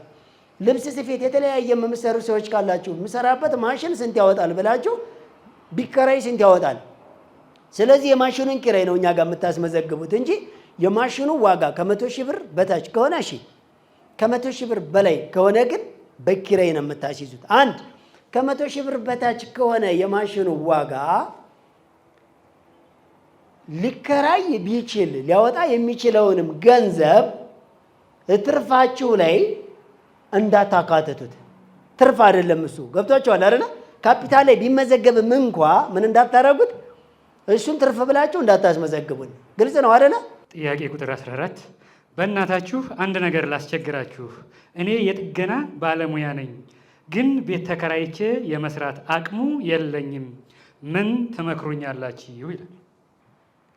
ግን ቆይ የራሳችሁን ቢዝነስ መጀመር የፈለጋችሁ ሰዎች ቤት ተከራይታችሁ መስራት ባትችሉ መስራት አትችሉ ማለት ነው። አንዳንድ ሰው እንዲህ ይላል፣ ቤት ተከራይቶ ቃልና ማቴሪያሎችን ተከራይቶ ወይም ገዝቶ መስራት ካልቻለ አማራጭ መቀጠር ወይም መተው ነው የሚለዋል። አይደለም፣ ይሄ ብቻ አይደለም። ሸር መስራት ይቻላል አይቻልም? ይቻላል። ሸር የሚያሰራ ከጠፋ ማን ነው ፈላጊ? ራሱ። በምን አይነት መንገድ ይፈልገው? ብቃቱን በደንብ ማሳየት፣ ትህትናም በደንብ ማሳየት። እንዴት አድርጎ ያሳያቸው? በነፃ ቢሆን ምን ችግር አለው? ችግር አለው? በነፃ ምሳሌ እኛ ድርጅት ውስጥ አለ። አሁን አይ ሰው ሞልቷል፣ በቃ የሰው ኃይል በቂ ነው ስንለው ደሞዝ አታስቡልኝ፣ ችግር የለም በነፃም ቢሆን እሰራለሁ ብሎ የገባ ሰው አለ። ግን ሳናስብ እንቀራለን። ለዚህ ሰውዬ እንቀር ይመስላችኋል? ለምን መሰላችሁ? ያለው ፍላጎትና ብቃትና ሙያ ውጪ ያለውን ከተገበረው እንኳን አይደለም እየሰራልን ያለን ሰው ምንም ለማናቀው ሰው እኮ ውጪ እያወጣ ነው አይደለም እንዴ? ስለዚህ ሰዎች ውስጣቸው የሚገርም ተግባር እንዳለ ካወቁት ሰብረው ለመግባት ቀላል ነው። በምን? በፖዚቲቭ በሆነ አንግል። አረ ስንቱ ባለሀብት ታማኝ ሰው አጥቶ ንብረቱ በየቦታው ተዘግቶበት ቁጭ ብሏል። ስንቱ ሰው ስራ ይላል። ስንቱ ባለሀብት ደግሞ ምን ይላል? ሰራተኛ አይደለ? ስንቱ ባለማቴሪያል አየር ጠፋ ገዢ ይላል። ስንት ገዢ ደግሞ እቃው ገበያ ላይ የለም። ለምን ካላችሁ ጎዶሎ ነን። ጎዶሎ ለጎዶሎ መሞላላት እየቻልን ለየብቻ ከሆነንስ በቃ ጎዶሎ ለጎዶሎ ዘው ጎሎ መቅረት ብቻ እኮ እየሆነብን ነው። ስለዚህ በቃ ሸር መግባት ነው። እንደዛ አይነት ሰዎች ሃይ የሚገርም ሙያ ካለኝ እኔ ሸር መግባት ነው። ሙያው አለኝ፣ ቅጥር አልፈልግም፣ ግን ቢዝነስ መስራት እፈልጋለሁ። ስለዚህ ሸር መግባት ነው። አሁን እኔ ነኝ ያለ የፀጉር ቤት ባለሙያ። በዚሁ አጋጣሚ 4 ሰው እባካችሁን ያሉኛሉ። በኋላም ግማሾቹ አሉ ያወሯቸዋል። እኔ ነኝ ያለ የፀጉር ባለሙያውን ፀጉር ቤት ለመክፈት በጣም ተቸገርኩ። ነገር ግን ሙያው እስከ ጥግ ነበር ያለኝ። በጣም ታታሪ ጎበዝ፣ ደንበኛ የመያዝ ብቃት ያለኝ፣ ስሰራ በጣም ፕሮፌሽናል፣ ጸባዬ በጣም ጎበዝ፣ ማስክ አድርጌ ሰው ላይ እንዳልተነፍስ ጥርሴን አጽድቼ ተጠንቅቄ በማለዳ ገብቼ አሳምሬ ጉብቂጥ ብዬ እስከዛ የሚነበብ መጽሔት ሰጥቼ የምሰራ ነኝ ቢል ከሰው ጋር ሸር መስራት ይችላል አይችልም? ምን አገባኝ እኔ ቤት ኪራይ የለ ምን የለ በቀን 500 ብር አገኛለሁ እያለ ከሰዓት ጫትና ጃምቦውን ይዞ ወዝወዝ እያለ የቀረውን ቁማር ቤት ጨርሶ የሚገባ ከሆነ ግን መቼም መክፈት ይችላል እንዴ ራሱን? ያኛውም ሰውዬ አባርረዋል። ገብቷቸዋል አይደል? ለምን ጧጧ መንቃቃት፣ ማዛቃት፣ ሞራል መነካት አላ ብሩን ጨርሶታል። ስለዚህ ያዝ አድርገህ የራስን ለመክፈት 1 ወር 2 ወር ይበቃል። እሺ ጥያቄ ቁጥር 15 መለስተኛ ምግብ ቤት መጀመር እፈልጋለሁ፣ ነገር ግን መነሻ ካፒታሌ 5000 ብር ብቻ ነው ያለኝ ይላል። እና እኮ ታዲያ በ5000 ብር ምግብ ቤት መክፈት አይቻልም እንዴ? አረ በዛ ወራ እኛ ሰፈር 5000 ብር ለምሳ ነው ካላችሁኝ፣ እሱማ ለምሳም ላይ በቃ ይችላል። ህይወትም ሆድም እንዳረጉት ነው። ነገር ግን በ5000 ብር ምግብ ቤት መክፈት ይቻላል። እሺ እንዳትሸወዱ። ሳንዱችም እኮ ምግብ ነው አይደለ? የተቀቀለም ድንች በሚጥሚጣ ምግብ ነው። የተቀቀለ በቆሎ የተጠበሰም እሸት ምግብ ነው አይደለም እንዴ? ምግብ እኮ ነው። በደንብ አድርጉ። አቮካዶ እና የተቀቀለ ድንችን እኮ እየቀጠቀጡ በዳቦ መሸጥ ምግብ ነው። ለምን አነስተኛ ምግብ ቤት ከፍቶ ትልቅ ሆቴል ማድረግ ይቻላል አይቻልም? በደንብ ነው የሚቻለው። ነገር ግን አነስተኛ ምግብ ቤት ሲከፍቱ የነበረውን ስሜት ትልቅ ሆቴል ሲከፍቱ እንዳረሱት ስሜቱን ነው ያልኩት። አሁን እየተቸገርን ያለነው ስሜቱን የሚረሳ ሰው ነው። የድሮውን ህይወት ይኑር ማለት አይቻልም አይደለ እንዴ? እንደ ድሮ በእግሩ ይሄድ አትልም። በመኪና መሄድ መብቱ ነው። እንደ ድሮ ብቻውን ይሆን አትልም። መውለድ መክበድ፣ ቤተሰብ ማፍራት መብቱ ነው። እንደ ድሮ ድርቅ ይበል አትልም። መውዛት መወፈር መብቱ ሊሆን ይችላል። ነገር ግን የድሮውን ስሜት ሲረሱ ደግሞ ከድሮው በታች መውረድ እየተፈጠረ ስለሆነ ለማንኛውም ግን ከትልቅ ጀምሮ ማነሽ በጣም ቀላል ነው። ሰዎች እኮ ትላንት ብስኩት ሲጠብሱ የነበሩ አይደል እንዴ ዛሬ ክትፎ ቤት እየነገዱ ያሉ ነው። እውነት ሐሰት? ትላንትና ሳልባጅ ወዳደቀ ዕቃን ሲለቅሙ የነበሩ ሰዎች አይደል ዛሬ አስመጪዎቹ? ትላንትና ዕቃ የተጋባበትን ምግቡ የተጋባበትን ዕቃ ሲለቅሙ የነበሩ ሰዎች አሁን ዛሬ ዕቃውን ራሱ አስመጪ ሆነዋል አልሆኑም? ተዉትና ዕቃውን ስላችሁ የምግቡን ግብአት ነው፣ ቁራሊውን አይደለም።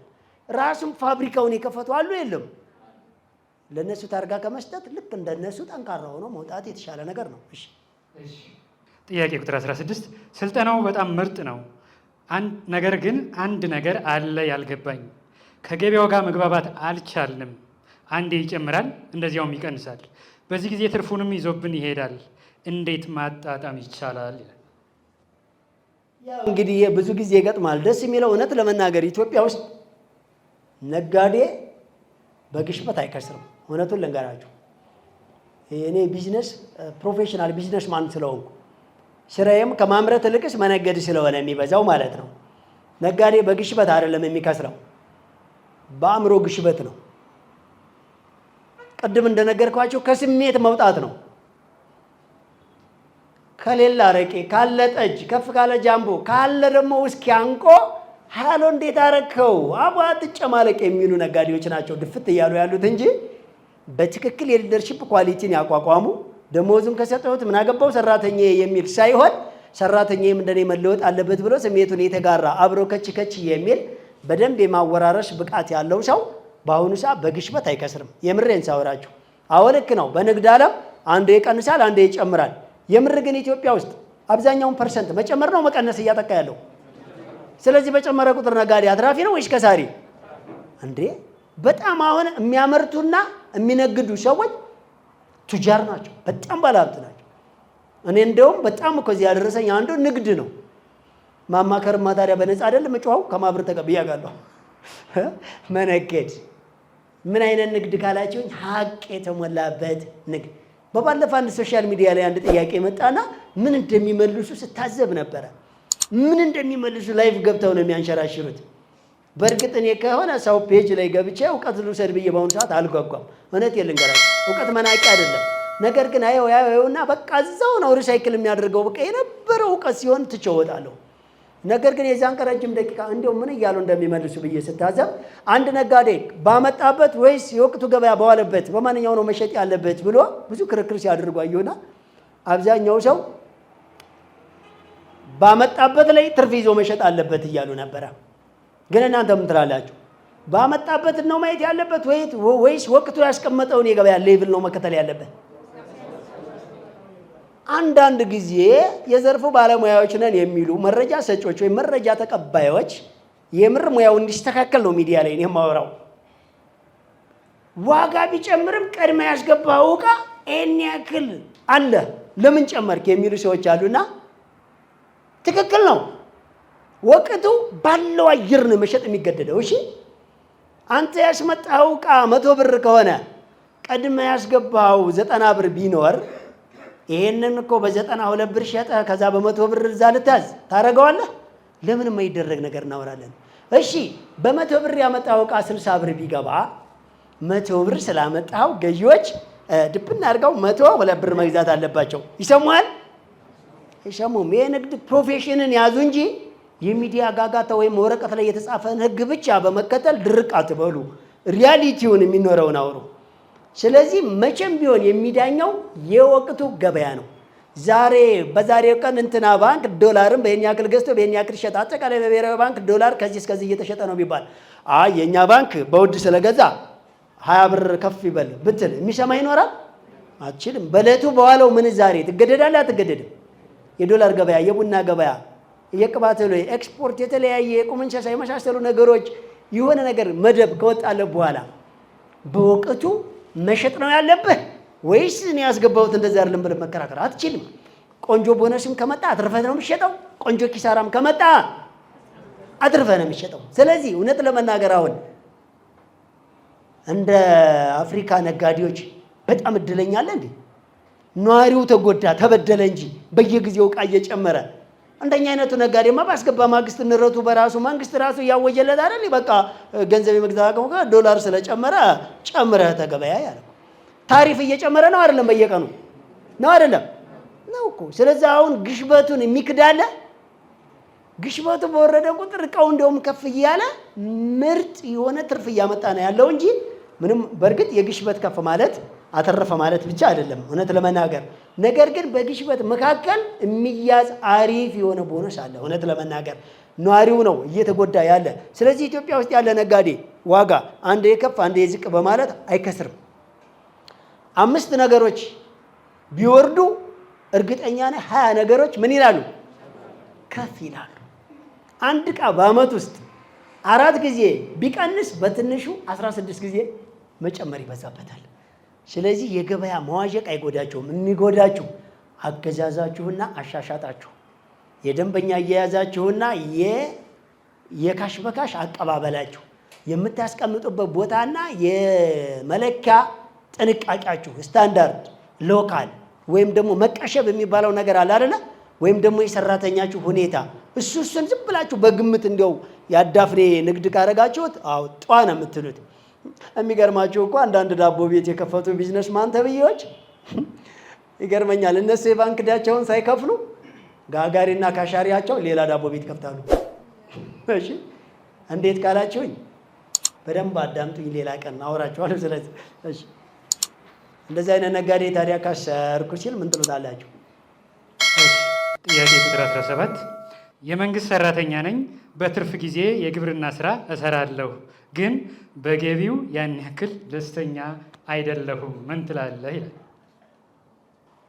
በትርፍ ጊዜ የሚሰራው ስራ ገቢው እንዴት እንደው ባላቅም በቅጥር ደስተኛ ለመሆን አስበህ ነበር ወንድሜ?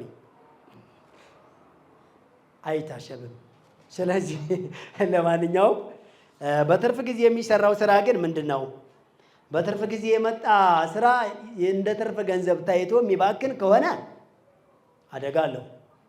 አንዳንድ ሰዎች አይታችሁ ከሆነ ዝንጥ ይሉና ምንድን ነው ሲባሉ እሱ አይቸግረውም፣ ብዙ አይነት ስራ አለው፣ በትርፍ ሰዓቱ ቆንጆ ቆንጆ ስራዎችን ይሰራል እና አዋሳም ላንጋኖ ቢሄድ ችግር የለበትም። ይሄ ከሆነ አደጋ አለው የለውም? በትርፍ ጊዜ የሚሰራ ስራ ልንገራችሁ፣ ቀስ ብሎ ወዴት ማደግ አለበት? ወደ ሙሉ ጊዜ። ለምንድን ነው በትርፍ ጊዜ ስራ የሄድከው? መደበኛ ገቢ ስላነሰ ነው አይደለም? ስለዚህ ይሄንን በወጪ ልክ ገቢ የማያስገባ ስራን ለመሸሽ በትርፍ ጊዜ እየሰራ መደጎም ወይስ በትርፍ ጊዜ ገንብተህ መሄድ? ስለ ቧንቧ ስለሰሩት ባልደረቦች ካሁን በፊት አውርቻቸዋለሁ። እንደዛ ነው። ውሃ ብቻ እየቀዱ የሚሸጡ 2 ጓደኛሞች ሁለቱም ሀሳብ መጥቶላቸው አንዱ ለምን እስከ ሰዓት ቆጥበን ከሰዓት ያለውን ተመግበን እስከ ሰዓት ያለውን ማነው ተመግበን ከሰዓት ያለውን ለምን አንቆጥብም ሲል፣ አንደኛው እንደውም አንተ ካልክ የተሻለ ሀሳብ መጣ ነው ያለው። እንዴ ከሰዓት እስከ ሰዓት ድረስ ግማሽ ቀን እንስራና እንመገብ፣ ለውጭ እናውለው፣ ከሰዓት በኋላ ቧንቧውን በከተማው የምናሰረጭበትን ግድብ ሲስተም ዝርጋታ እንስራ ነው ያለው። የማንኛው ይሻላል? ሁለቱም የተሻለ ሀሳብ ያመጡበት የተቀደሰ ቀን ነው። ነገር ግን ማንኛው ይሻላል? የዝርጋታው። አያችሁ ለምን? ግማሽ ቀን እየሰራ ተመግበ የግማሹን ቀን ከመቆጠብ አንድ ቀን ሊያልቅ ግማሽ ቀን እየሰራ ተመግበ በግማሽ ቀን ግን ውሃ እያጋዝህ ከመሸጥ በአንድ ጊዜ ከተማውን በቧንቧ ሲስተም አሰራይተህ የቆጣሪ ብር መሰብሰብ ይቀላል አይቀልም? ስለዚህ በትርፍ ጊዜ የምንሰራው ስራ ስር ነቀል ችግር የሚያጠፋ ስር ነቀል ድህነትን በቀላሉ ማውደም የሚችል ስር ነቀል መፍትሄ መሆን አለበት።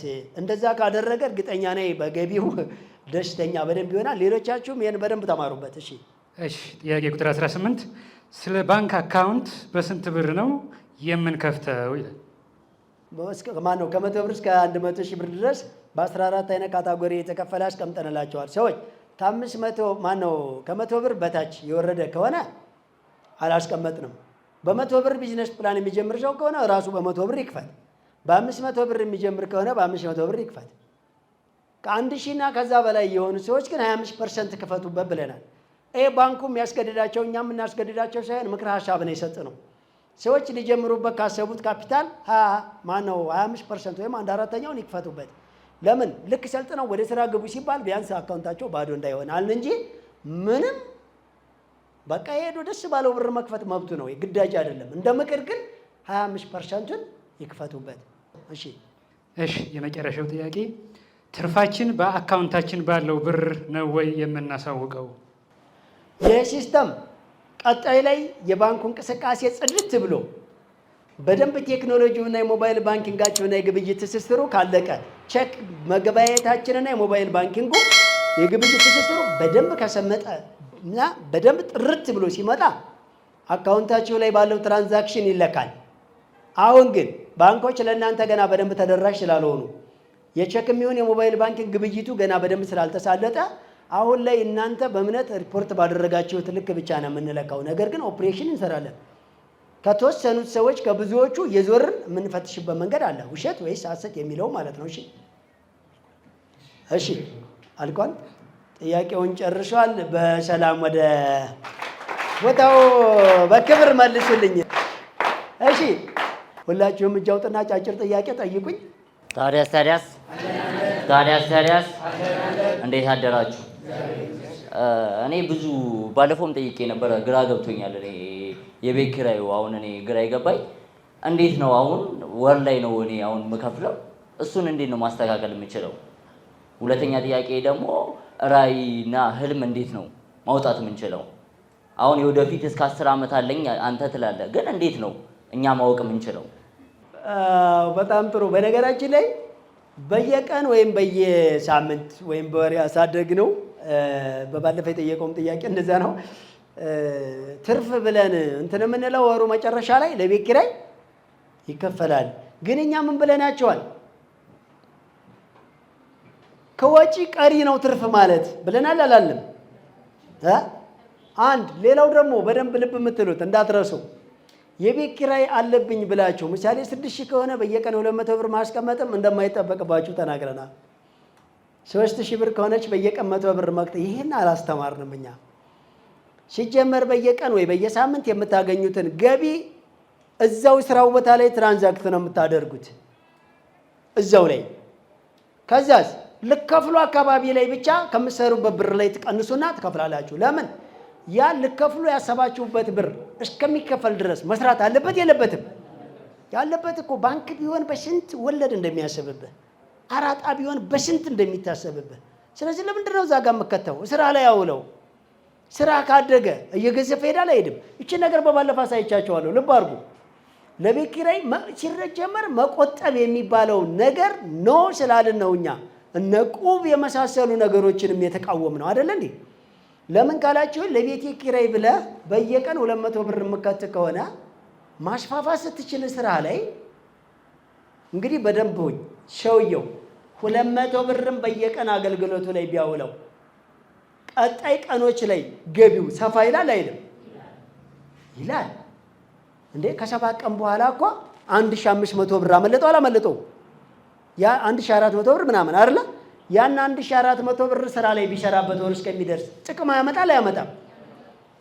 አንድ ነገር ልንገራችሁ፣ ያ የምትቆጥቡት ብር ብሰሩበት ያኛውን ካፒታል ሳይነካ ዋናው የሚቆጠበው ብር እዛው ድርጅቱ ላይ ሆኖ ተቆጥቦ የነበረው ብር ባተረፈው ትርፍ ብቻ ቤት ኪራያችሁ ይከፈላል።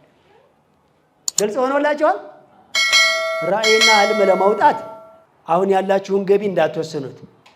እኔ አንዳንድ ሰው ቆይ አሁን ገቢዬ 6000 ብር ነው ራዕይ ላውጣ ብል በአመት ስንት ነው ገቢ የሚል ሰው አለና፣ ህልም ማለት ውስጣችን ያለውን ነገር ማስተዋል እንጂ አሁን ባለን ገቢ አይወሰንም። እንደዛ ቢሆን ኖሮ በላይ አትክልትና አስቤዛ ዛሬ 7 ዓመት ከምናምን ስንት ነበር ያለው እጁ ላይ?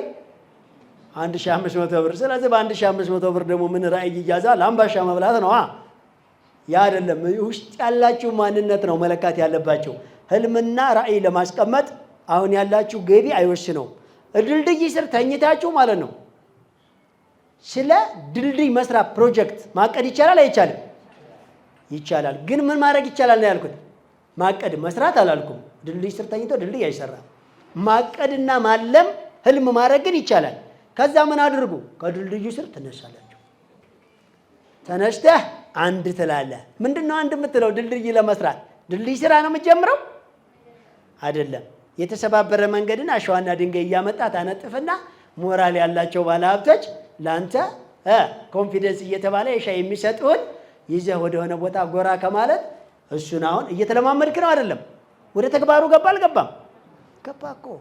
ወይ ቀጥል። ከዛ አይነት በኋላ ቀስ እያልክ ትናንሽ ኮንትራቶችን ትይዛለህ። ቀስ እያልክ ከፍ ያለ ቀስ እያልክ ገንዘቡን እያጠራቀምክ ደንበኞች እያፈራ ልምዱን ኤክስፒሪየንስ እያደረገ ተሞክሮ ህልምህ ምን ስለነበረ ትልልቅ ተቋራጭ ኮንስትራክሽን መሆንና ድልድይን ምን ማድረግ መገንባት ስለነበረ ከድልድይ ስር ያስነሳው ህልምህ ከትንሽ ነገር ወደ ብድግ ብለህ ግን ትልቅ ህልም ነበረኝ። ምን? ድልድይ መስራት፣ ብዙ ወረዳና ክልሎችና ሀገሮችን ማተሳሰር ነበር። ነገር ግን ምን ቸገረ ስትባል ይሄ ነዋ ምን ዋጋ አለው? ብር የሚለቅ መንግስት እኛ ሀገር የለም የምትል ከሆነ አንተ ራሱ የለም። ሌላ ጥያቄ ስትልኝ አመሰግናለሁ። እኔ ጥያቄ የተለየ አይደለም፣ ቅድም የተጠየቀው ጥያቄ ነው እና ካፒታሉ ላይ የእቃውን ዋጋውን ቢጨምርበት፣ ለምሳሌ እኔ ሚዛን ነው የገዛሁት። ሚዛን የዲጂታል ሚዛን በ22,000 ብር ገዛሁት። በ100,000 ላይ ነው ጭማሪ አድርጌ እንትኑን ካፒታሉን የሚያስመሰግበው ለማለት ነው። ጥሩ። ሚዛን ሲገዛ ካፒታል ላይ ይደመራል ያልኩት አለው ሀብት ላይ ነው። እሺ እንጂ ግን አሁን የድሮ መነሻ ካፒታልህን ከ100,000 ብር በላይ ነው ማለት ነው አያስብልም። ማለትም ከዛ ወዲህ አይደል የተገዛው። አሁን የደረሰበት ካፒታል ላይ ግን ለሚዛን ያወጣው ብር ይደመራል። ግልጽ ሆኖላችኋል? ምሳሌ አሁን ድሮ እንበል የዛሬ ወር የሚሆን የዛሬ 5 ወር ወይ የዛሬ 8 ወር የመጀመሪያ ዙሮች አይደለ የጀመሩበት 50,000 ብር ሆኖ አሁን ምሳሌ 100,000 ብር ዕቃ ቢገዙ ለመስሪያቸው ቢጨምሩ ማለት ነው ካፒታሉ በ150,000 አይደለም የሚያዘው። መነሻ ካፒታላቸው አሁንም ስንት ነው? 50,000 ነው። ባገኙት ትርፍ ግን ምን ገዙ? የ100,000 ብር አገልግሎት መስጫ የሆነ ነገር ቢገዙ ካፒታላቸው ላይ ይደመራል። ምኑ መነሻ ካፒታሉ ላይ አይደለም። ምኑ ካፒታል ላይ አሁን የደረሰበት አማውንት ጠቅላላ ድምር ላይ ግን ይደመራል። ግልጽ ሆነላችሁ?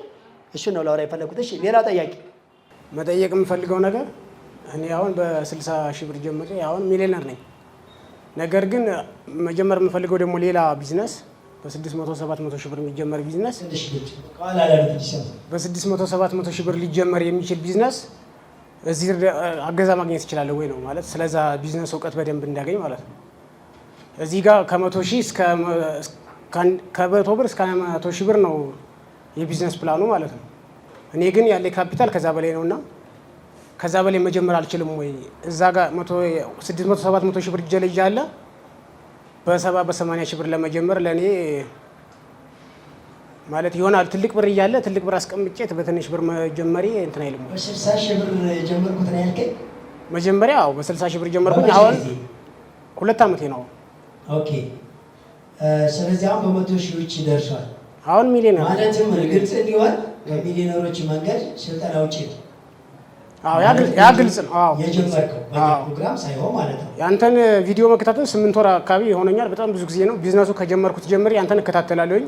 ሙሉ ስልኬ ላይ ዳውንሎድ አድርጌ አንተ ቪዲዮ ነው ያው በአገዛ አለኝ። አንተ ትምህርት ምናምን አግዞኛል፣ ብዙ ነገር አግዞኛል። ከተወሰነ ወራት በኋላ አንተ ጀምረው በራስህ ተነሳሽነትና እቅድ የኛ ስልጠና በኋላ ከወራት በኋላ ጀምረህ አገዘህ እንጂ አንተ ግን መጀመሪያ ጀምረዋል። ቢዝነሱ ጀምሬዋለሁ።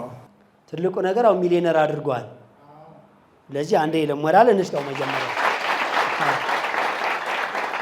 ነገር ግን አሁን ቢያንስ 600-700,000 ብር እንኳ መጀመር እየቻልኩ ለምንስ ከ100,000 ብር በላይ የተከለከለ ነው?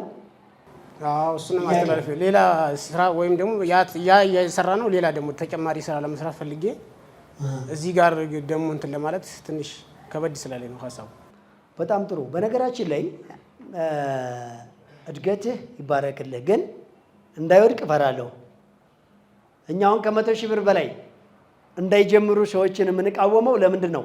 ከ100,000 ብር በላይ እንዳይጀምሩ የምንቃወመው ብዙ ጊዜ ነግረናቸዋል። በጣም ይፈጥንና የሆነ ሰዓት ላይ ይሰበሰብና እንኳን አይደለም ለማስቀጠል ራሱ ላይ ለማቆየት የሚቸገሩበት ደረጃ ላይ ይደርሳሉ። ለምን ካላችሁኝ ሰፋ ካለ ራሳቸው ኮንትሮል አያደርጉትም ብለናል። ከዛ ሰው ያስፈልጋቸዋል። እነኛ ሰዎች ደግሞ ልምድ የላቸውም፣ ሰውየውም ልምድ የለውም። አንዳንድ ወቅቶች ላይ ተጠንቀቁ ብለናል በባለፈ።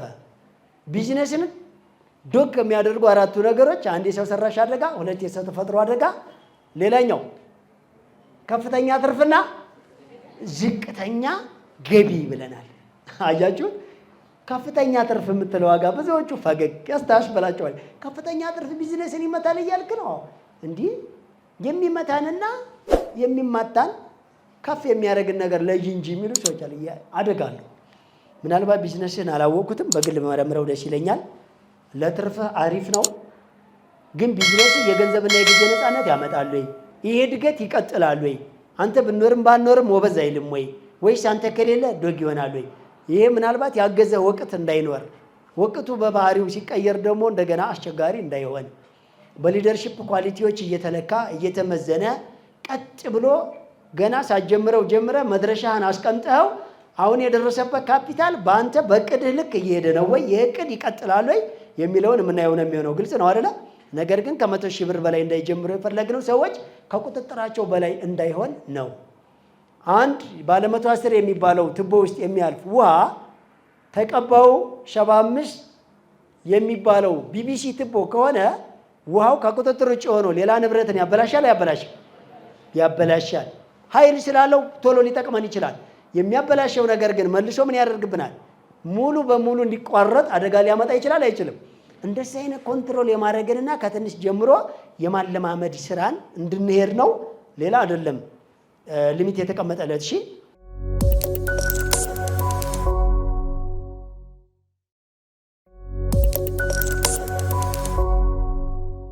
መጀመሪያ በጣም አመሰግናለሁኝ። እስኪ ሞቅ ያለ ሞራል። ማለት እኔ የተለያየ ስልጠናዎች ወስጃለሁ እንደዚህ አይነት ግን እዚህ ቤት በጣም ሌት የሚያደርገው በጣም የምንንቀው ማለት ቁርስ አይገዛም አንድ ዳቦ እንኳን ለመግዛት በጣም የምንፈራው በ100 ብር የሚሰራ ቢዝነስ ፕላን አለኝ ብሎ እንደገና ብሉ ጠጡ እንኩ ነው በቃ አምጣ የለም እዚህ ቤት እንካ ነው እና በጣም ነው እየገረመኝ ያለው። እስካሁን እውነት ነው ቅዠት ነው በጣም ዝም ብዬ ራሴን ነው የምጠይቀውና በድጋሚ ሞቅ ያለ ሞራል ስጡኝ። መልካም ፀጉር ቤት ነው የምሰራው። የኔ ፀጉር ቤት የሚገኘው ከመገናኛ ዘፍመሽ ወደ ሾላ ገበያ አስፋልት ስትደርሱ ኃይለማርያም ህንፃ 2ኛ ፎቅ ነው የሚገኘው። እዛ ጋር መጣችሁ ደስ የሚል መስተንግዶ ታገኛላችሁ። ስልክም ከፈለጋችሁ 0978653987 ብላችሁ ከደወላችሁ አፍሪካ ቤተ ውበት እንኳን ደህና መጣችሁ። ድገምላችሁ። የሚሊዮነሮች መንገድ ሰጣኞች ናቸው። ከግብይት ትስስር አንዱ ነው ያስተዋወቃለሁ። መልካም 0978653987 ብላችሁ ከደወላችሁ እንኳን ደህና መጣችሁ ብለን እንቀበላችኋለን። አድራሻችን ከመገናኛ ዘፍመሽ ወደ ሾላ ገበያ ስትሄዱ ኃይለማርያም ህንፃ 2ኛ ፎቅ እንገኛለን። አመሰግናለሁ። በጣም ጥሩ። በነገራችን ላይ ከአገልግሎት አንዱ ፀጉር ቤት ነው። ፀጉር ቤት ደግሞ ትልቁ ስራቸው መቼ ቀን ነው? እሑድ ቀን ነው አይደለም? እሑድ ቀን ነው አይደል? አብዛኛው ሰው ፏሊል ምናምን ረፍት ሆኖ የሚወጣው የእሑድ ቀን ወሳኝ የሆነውን ስራ ጥሎ ለምን እዚህ መጣ?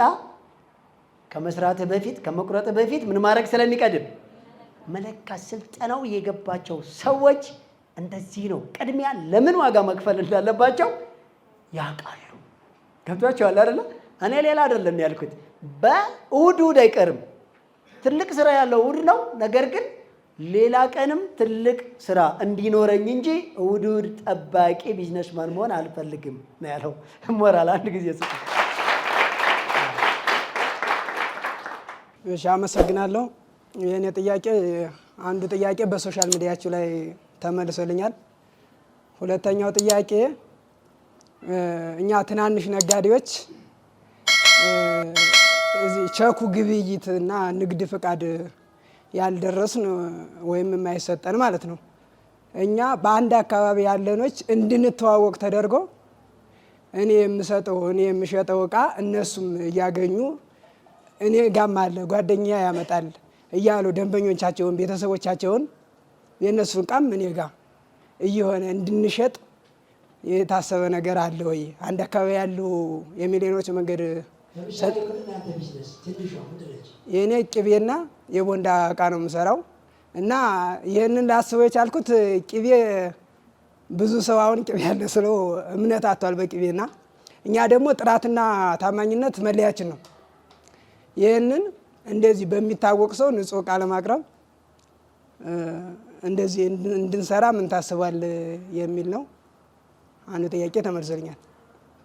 በጣም ጥሩ። እስኪ እዛው ጋር ሳትወርድ የምትገኝበትን አድራሻና ስልክ አስቀምጥላቸው። ከአንተ መጀመር ትችላለህ።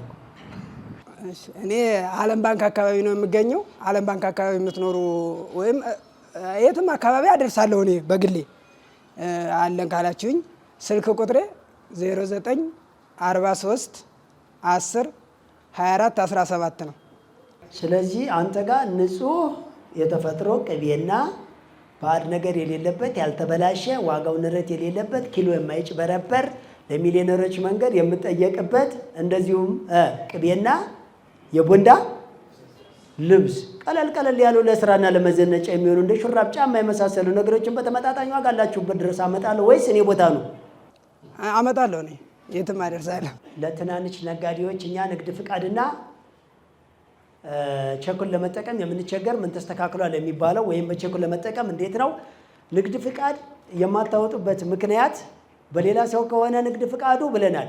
በዛ ሰውዬ ቸኩ ይከፈትና የተመዘገብኩበት ስልክ ይሄ ነው፣ ንግድ ፍቃዱ ግን በቤተሰብ ስለሆነ በዚህ ነው ቸክ የምከፍተው ብላችሁ ማሳወቅ እንድትችሉ፣ ወይም ደግሞ ንግድ ፍቃድ ያላወጣችሁ ካፒታላችሁ ገና ትንሽ ከሆነ እስከምታሳድጉ ድረስ የምንከረክምላችሁ መላ በቅርብ ጊዜ እንድነግራችሁ። ትልቁ ነገር ግን ካፒታላችሁን አሳድጋችሁ ቶሎ ወደ መደበኛ ንግድ ገብታችሁ ንግድ ፍቃድ በማውጣት እንደፈለጋችሁ የመንቀሳቀስ የማጫረት የማስተዋወቅ እድሉም እንዲኖራችሁ ነው የኛ ትልቁ ነገር። በባለፈም እንደነገርናችሁ እንግዲህ መንግስት በኢመደበኛ ያደራጃቸው በመቶ ሺህ የሚቆጠሩ ሰዎችም ለ2 ዓመት ኢመደበኛ ተብለው አስፋልት ዳር ላይ ከሚጮሁ በየ6 ወርኛ ወደ መደበኛ ንግድ እንደምናስገባቸው በቢዝነስ ፕላናችን በቅርብ ጊዜ ወደኛ መስመር ውስጥ እንደሚገቡም እያወራኋችሁ ነበረ። እንኳን እናንተን ለነኛ እንዲህ አይነት ነገር እያሰብን ስለሆነ ይቺ ጥያቄ ለጊዜው እንጂ የእናንተ ትልቁ መፍትሄ የሚሆነው ምን ማድረግ ነው? በፍጥነት ወደ ተሻለው መደበኛ ንግድ ውስጥ ገብቶ ንግድ ፍቃድ አውጥቶ ቸኩን መጠቀም፣ የግብይት ስር መጠቀም፣ አገልግሎትን፣ ማስታወቂያዎችን፣ ጨረታዎችን፣ እድሎችን ሁሉ ምን ማድረግ መጠቀም ትችላላችሁ እንደፈለጋችሁ። ነግሬያቸዋለሁ በባለፈ። አንድ ትንሽዬ ሱቅ ውስጥ በቀን የ200 ብር ንብረት በትንሹ ይባክናል። ይህ ማለት በወር 6000 ብር ነው። በአመት ትንሿ ግብር ከፋይ ተብላ 5000 ብር ከመጣባቸው ንግድ ፈቃዳቸውንና ስራቸውን ሊዘጉ ሄደው ይሰለፋሉ። በየቀን ያባከኑት በአንድ ወር ብቻ 6000 ብር ሆኗል። አልሆነም? ያባከኑት ያልኳችሁ በነፃ እየደረቡ የሚሰጡ ፌስታል፣ እቃ የመጣበት ፕላስቲክ ወይም ካርቶን ተወርውሮ ስለሚጣል ወይም ደግሞ እንደ ንብረት ተቀምጦ አወዳድሮና የተሻለ ቦታ ላይ ወስደው ባለመሸጣቸው ከስተመራቸውን 30 ፌስታል አንድ ፌስታል 5 ብር ወይ 3 ብር እያወጣ ነው ትንሿ ፌስታል። እሱን 2-3 የሚደርቡት የ9 ብርና የ10 ብር እየሆነ ነው ፌስታሉ። ሰውየው እኮ ያተረፉበት 5 ብር ነው። ይሄንን ሂሳብ የማይሰሩ ሰዎች ናቸው አላድግ ያላቸው እያልናቸው ነው ያለ ነው። ሌላኛው ደግሞ እንደዛ አይነት ሰዎች እንኳን ወደ ንግድ ሊገቡ ንግድ ፍቃዳቸውንም እየዘጉ ነው። አይደለም ወይስ ነው? እንደዛ ነው። ይሄ የሚንዘላዘሉበትማ ተውት። ኬጂ ለማስመረቅ ድንኳን የሚከራዩበት፣ መንገድ የሚዘጉበት፣ ለቅሶ ለመሄድ የሚበደሩበት፣ ቁብ ለመጣል ሱቃቸውን የሚያስራ እሱማ ስንቱን እናወራዋለን። ሪሶርሳችን በስንቱ ቦታ እየባከነ እንዳለ ማንኛውም የመጣውን ዘመድ ሱቅ እያስገቡ ብራቸው እንደሚቀሸብ ከውጭ ላይ ዘይት እንደሚጠፋ ስልካቸው እንደሚጠፋባቸው ብራቸው ያለመግባብ እንደሚሄድ ሱቃቸው ተዘግቶ ደንበኛ እንደሚያጡ ሱቃቸው ውስጥ ተቀምጦ ባለመደርደሩ አይጥ እየበላው ከስተመር ሳያው እንደሚቀር እሱንማ ስንቱን ልንገራችሁ። በትንሿ ሂሳብ እንኳ ብንሄድ ቶሎ ወደ ተሻለ ማርኬት ሊያስገባን የሚችለውን እድል እጃችን ላይ ነው እየረጭነውና እያባከን ነው ያለ ነው። አየር የሚባል ነገር አልጠፋም። እያንዳንዳችሁ አየር የለም የምትሉ ሰዎች ተው፣ አየር አትያዙ። አየር አለ። ምርት የለም የምትሉ ሰዎች ምርት አለ። አገልግሎት ተጠቃሚ ጠፋ የምትሉ ሰዎች በጣም አገልግሎት የሚጠቀም ሰው አለ፣ በጣም አለ። እንዳትሸወዱ። አልባነንም፣ አልነቃንም፣ ቀዝቅዟል የምትሉ ሰዎች እናንተ ናቸው የቀዘቀዛችሁ። አሙቃችሁት አለ ወይ? አሙቁት። ያልታቀፈና ያልሞቀ እንቁላል ህይወት ይሰራል ወይስ ይገማል? ይገማል። ስለዚህ ባካችሁ ከመግማት አእምሯችን እየገማ ስለሆነ እንዳይገማ፣ ቢዝነሳችን እንዳይፈረንስ ምን እናድርገው? እናሙቀው። ወድጄ አይደለም በየሳምንቱ አንተ ፊት ምጮህ ምንም ሳከፍለኝ እንዳይገማ ነው ቢዝነስ። እናሙቀው በደንብ። ከዚያ ትልቁ ሶሉሽን በቅርብ ጊዜ ራሳችንን ቢዝነስና ደንበኞች ማሳደግ። በየቀን አንድ ደንበኛና በየቀን አንድ ዕቃ ልምድ አድርጉት።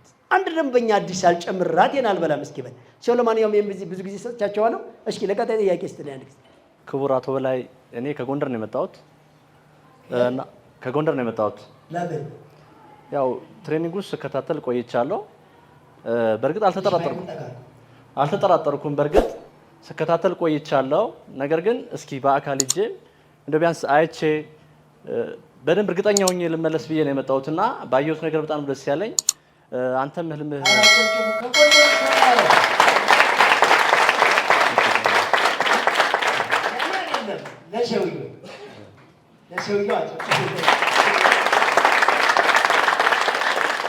ስንቶቻችሁ ቪዛ ለማስመታትና ፓስፖርት ለማውጣት መጣችሁ? ይህን ስልጠና ለመከታተል ግን ርቆ ነው ብላችሁ ያልመጣችሁ ሰዎች፣ እሺ ደግሞ ከጎንደር መጥቶ እያሳያችሁ ነው። እሺ ቀጥል። ስለዚህ አንተ ደግሞ ህልምህ ተሳክቶ እንዳይ ማየት ፈልጋለሁ። እሱ ልባዊ ፍላጎቴ ነው። ለአቶ በላይ ባካችሁ እንደው አንዴ ሞራል ስጡልኝ።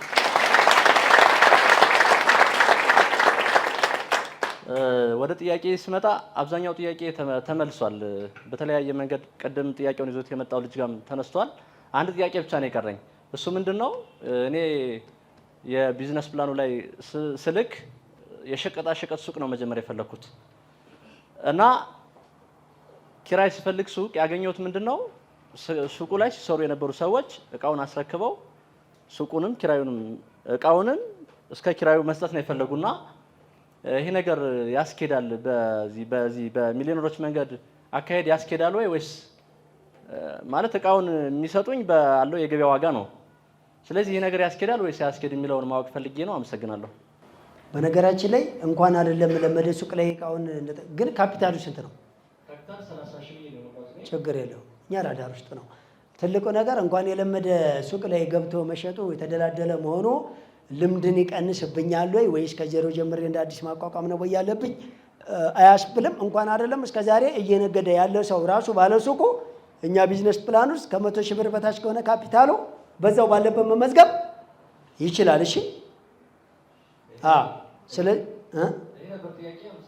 በጣም እናመሰግናለን። ለቀጣይ ስጥልኝ። ካፒታላችን ከ100,000 ብር በላይ ከሆነ ሱቁ በአንተ ቢዝነስ ፕላን 5 ዓመትና 7 ዓመት አልንቀሳቀስ ያለን ሱቅ ማግዘፍና ማሳደግ ቅርንጫፍ እንዲከፈት ወደ ሱፐር ማርኬት ወደ ኢንዱስትሪ እንዲገባ ማድረግስ እንዴት ነው የምንችለው ካላችሁ የተወሰነችዋን አይነት ብቻ ቀነስ አድርጋችሁ ከ100,000 ብር በታች ያለችዋን ዕቃ ለብቻ እኛ ጋር አስመዝግቧትና እሷን ግን ማሳደግ ትችላላችሁ እንጂ እናንተ ከ100,000 ብር በላይ ሀብት ያላችሁ ሰዎች እኛ ጋር ሰሩም አላልንም። በነገራችን ላይ ግልጽ ነው አይደለ? ሲቀጥል የለመደ ቦታ ላይ አንተ መግባትህ አልለመደም እኮ በነገራችን ላይ አንተ ነህ ከዚህ በኋላ የምታለምደው። እስከ ዛሬ ሰውየው ነጋዴ እንጂ ቢዝነስማን አይደለም። ከዚህ በኋላ ግን ቢዝነስማን ገባበት። በየጊዜው ምንም አይነት ነገር በቀን አንድ ቃና አንድ ደንበኛ የሚለው እምቢ ካለ በየጊዜው ድረገጻችን ላይ መጻፍ፣ መጠየቅ፣ ደውለህ መጠየቅ ባላጫጭር ደቂቃ ትችላለህ። ስራ ሰዓት ለግማሽ ደቂቃ የሚቆይ ጥያቄ ጠይቃ እንደዚህ ነበረ፣ ምን አለ ጥያቄ፣ ምን አለ መልስ፣ ምንድነው መፍትሄው ማለት ሙሉ ትችላለህ። በእርግጠኝነት አንተ ለምጠይቀው ጥያቄ እኛ መልስ ስላለ ታሻከዋለሽ በደንብ አድርጎ። ዳይ ከሁለት ዓመት በኋላ ሚሊዮነሮች ጎራ ላይ እንገናኝ ማለት ነው። እናመሰግናለን። እሺ ቀጣይ ጥያቄ። እሺ አመሰግናለሁ። የመጣው ከአዳማ ነው። የኔ ጥያቄ በምሳሌውም በቴሌግራም የተለያየ ምርትና አገልግሎት የምንፖስተው አለ። ያንን የምንፖስተውን የሌላ የዚያ አባል ያልሆነ ሰው ድንገት ደውሎ ላክልኝ ወይም ደግሞ እንደዚህ አብረን እንስራ ብሎ ቢል ለማጭበርበር ማለት ነው። የተለያየውን በዚህ በሶሻል ሚዲያ ስለሆነ የሚለቀቀው ለማጭበርበርም ይሁን ለማሳሳትም ያው የተለያየ ሀሳብን ይሰነዘራሉ በሚዲያም ማለት ነው። ስለዚህ አብረን እንስራ ወይም ደግሞ ብሎ ይዞ እቃ ምሳሌ አሁን ነጋዴ ነኝ ይዞ እቃ ሊጠፋ እቃ ከተላከለት በኋላ ዱካውን ለማጥፋት ቢያስብ ኮድ አለኝ ብሎ ይላል። ኮዱን እኛ ስንልክ ኮድ ይሰጠናል። ያንን ኮድ እሱ እዛ አባል መሆን አለመሆኑ በምን እናረጋግጣለን? ኦንላይን ላይ አድቨርት ተደራረጉ ኮድ ካላችሁ ብለናል። በዛ ላይ የሆነ ድጅት ዝም ብሎ ቢልክላችሁ የኛ ጋር የተሰጠው ኮድ ይሁን የሚሊዮነሮች መንገድ ሰልጣኝ ይሁን አስመሳይ የበግ ለምድ የለበሰ ቀበሮ ይሁን በምን እንለያለን? አሪፍ ጥያቄ ነው። ብዙዎችን ኖራችሁ ይችላል ይሄ ጥያቄ። እና ደግሞ ያው ምርትና አገልግሎት ማስተዋወቅ ከተቻለ በዚሁ ምርት ማስተዋወቅ ከተቻለ እድሉ ካገኙ ይቻላል። እሺ ያው ነጭ ሽንኩርትና ቀይ ሽንኩርት በተመጣጣኝ ዋጋ ከየትኛውም ያው ከተለያዩ ክፍለ ሀገራት ያው አዳማ የተለያዩ ከተማ ማዕከል ስለሆነች ከተለያየ እናመጣለን።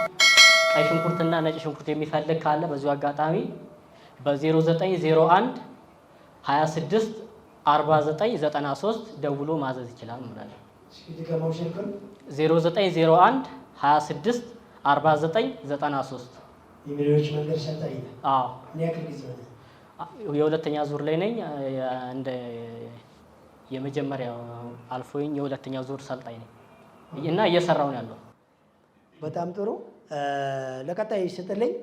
በዚሁ አጋጣሚ ያው አሪፍ እቃ እንዲያው ከሚታመን ሰው ለምትሉ እመኑት አይደለም ደውሉና፣ ግን እቃውን በማየት እኛ ጋር ኮዱን በማጣራት ይህንን አገልግሎት በቀላሉ እሱ ጋር ነጋዴዎች የግብይት ትስስር ራስ በራሳቸው ከምታስተዋውቁ ባሻገር የላቀ ሚና አለው። የኛ ማለት ከኛ ባሻገር ራስ በራሳቸው የምታስተዋውቁ ነገር ግን በቴሌግራም በተለያየ ኦንላይን ላይ ምርትና አገልግሎታችሁን ኮድ ያለው ሰው ራስ በራስ አስተዋውቁ። ወይም ትልቁ ነገር ያለው ግን ምርትና አገልግሎቱ ይኸውላችሁ፣ ምርትና አገልግሎታቸውን በዋናነት እኛ ላይ የሚለጠፍላቸው ሰዎች ግቡ ነው። ሲለጠፍ መጀመሪያ በእኛ በኩል ከተለጠፈ በኋላ ነው ሰውየው ማብራራት የሚችለው።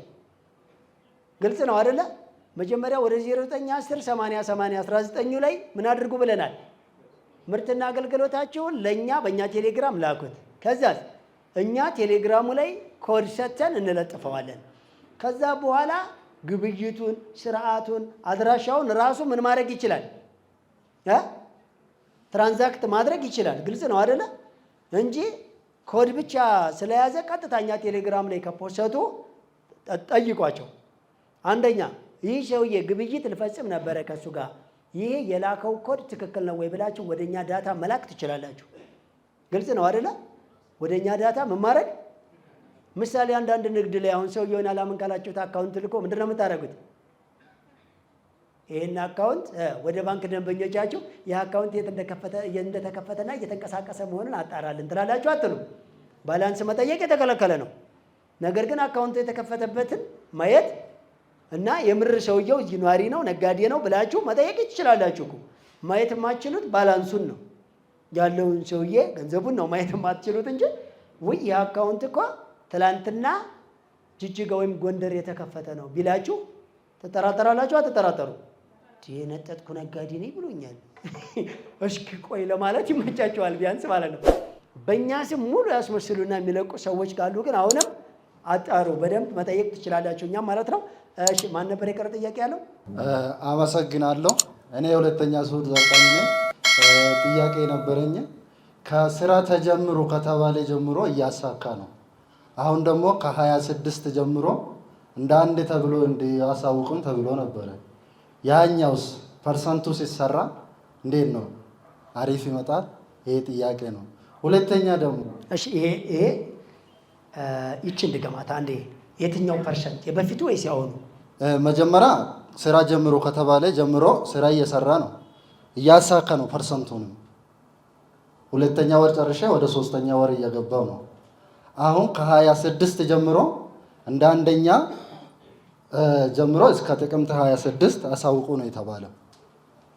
ይሄ ነገር ከመጀመሪያ እያሳካው የመጣው ጋራ እኔ የጀመርኩት አይደለም። አሁን እኔ እየሰራ ያለው 5000 ብር ነው የጀመርኩት። አሁን በጥቅምት 26 ደግሞ በ5000 ብር ፐርሰንቱን ሰርቼ የሚያሳውቅ ከሆነ ከመጀመሪያ ጋራ እንዴት ነው እኩል ይመጣል? የሚሊዮነሮች መንገድ ልዩ የቴሌቪዥን ፕሮግራም። እጆት ላይ ምን ያህል ገንዘብ አለ? ብዙ ገንዘብ፣ ትንሽ ገንዘብ፣ ምንም ገንዘብ አሳስቦት በዚህ ታላቅ መላ ይዘን መጥተናል።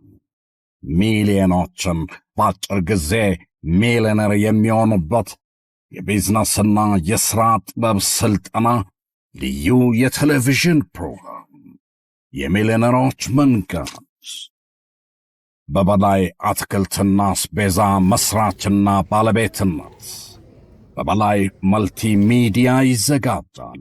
ዘወትር ቅዳሜ ከምሽቱ 2 ሰዓት ጀምሮ በሀገሬ ቴሌቪዥን ይቀርባል። የሚሊዮነሮች መንገድ። እንዴት ሚሊዮነር እሆናለሁ ብለው አይጨነቁም።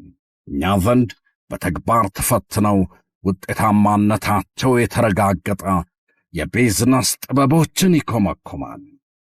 ይሰለጥናሉ፣ ይማራሉ፣ ቢዝነስዎን ይጀምራሉ፣ ስኬታማ ይሆናሉ። የሚሊዮነሮች መንገድ፣ ሰርቶ መለወጥ ይቻላል ተችሏልም። የሚሊዮነሮች መንገድ። በነገራችን ላይ ምናልባት እኔ መረዳት ችግር ከሆነ ግልጽ እንዲሆንልህ አሁን ከ26 ጥቅምት አይደለ ማነው መስከረም እስከ ጥቅምት 26 ድረስ አሳውቆ ያልነው የሁለተኛ ዙሮች እስካሁን ወደ ስራ ያልገቡ አዲስ የሚጀምሩት ነው። የሁለተኛ ዙር ሰልጣኞች ሆነው ቀደም ባለው 3-4 ወር ውስጥ ቀድመው የጀመሩት ግን እስካሁን እያሳወቁ በሚሄዱበት ነው የሚሄዱት። ግልጽ ነው። እስካሁን ያላሳወቁ ስራውን ብቻ ጀምረውት ዝም ያሉ ግን እስካሁን ያላሳወቁ ከሆነ አዲስ ናቸው ማለት ነው። ማለትም ካላሳወቁን እኛ እናውቃለን እድገቱን እስካሁን ስላደገ ነው ይህን ያክል ደርሷል ቢሉን ግልጽ አይሆንም። ወይም ደግሞ ስፔሻል ኬዝ አረ የተያዘ ሪፖርት ካለ እስካሁን ያላሳወቁበት የኔትወርክ የተለያየ ወይም ደግሞ የተለያየ አገልግሎቱን የማጣት ከሆነ አንደኛው ወር ላይ ስንት ነበር፣ ሁለተኛው ወር ላይ ስንት ነበር፣ ሶስተኛው ወር ላይ ስንት ነበር፣ አንድ ጊዜ ሪፖርት ማድረግ ይቻላል። በምክንያት ከሆነ ሳያሳውቁ የቀሩት ግልጽ ነው አይደለ? ይህንን የሚመስለው አሁን ያንተ ይመስለኛል ሁለተኛ ዙር ሰልጣኝ ነህ። ከጀመርክ ምን ያክል ወር ሆነ? ሶስተኛ ወር ላይ ደረስክ። ስለዚህ እስካሁን እያሻካ ነው የመጣው።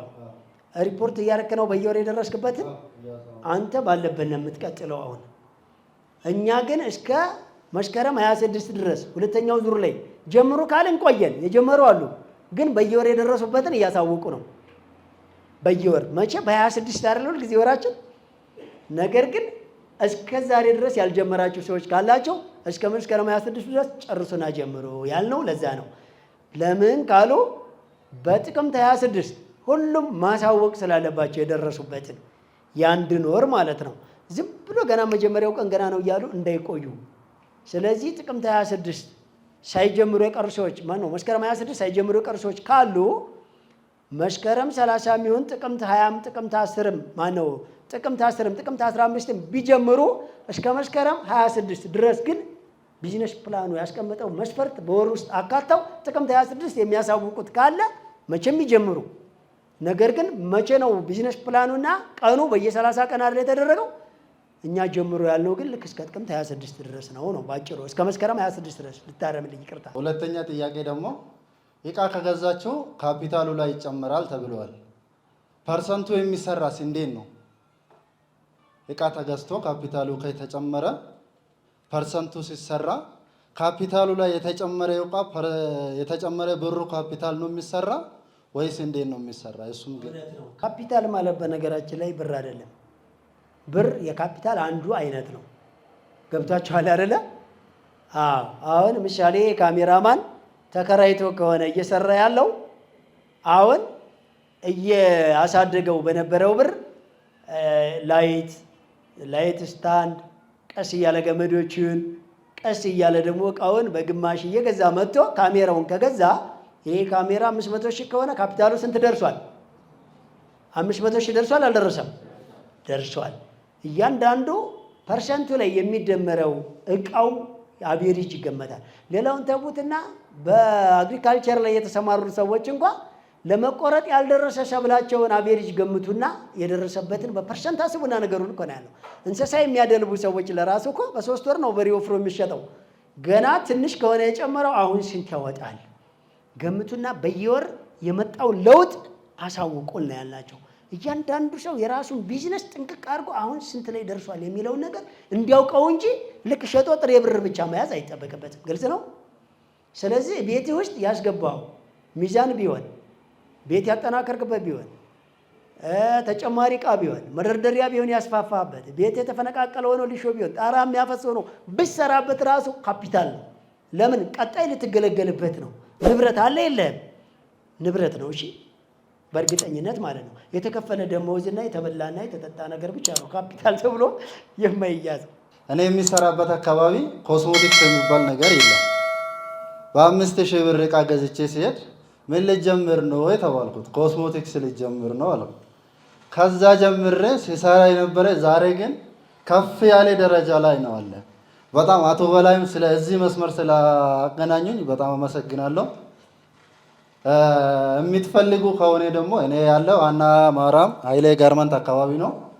ወንዶቹም ሴቶቹም ለመዋብ የምትፈልጉ ኮስሞቲክስ ከትንሹ ከተፈጥሮ ጀምሮ ከዘመናዊ ጋር እስከ ድረስ እኔ ጋር አለ። የምትፈልጉ በስልክ ቁጥር 0919265062 በዚህ ደውላችሁ ከኔ ጋር መገናኘት ትችላላችሁ።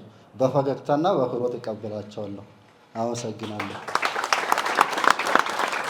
እናመሰግናለን። በትንሽ የጀመራትን በትልቅ ማድረግ፣ በትልቅ የጀመረውን ወደ ትልቅ ወደ ማከፋፈያ፣ ከዛስ ወደ ምንድን ነው መጨረሻው? ወደ ማምረት።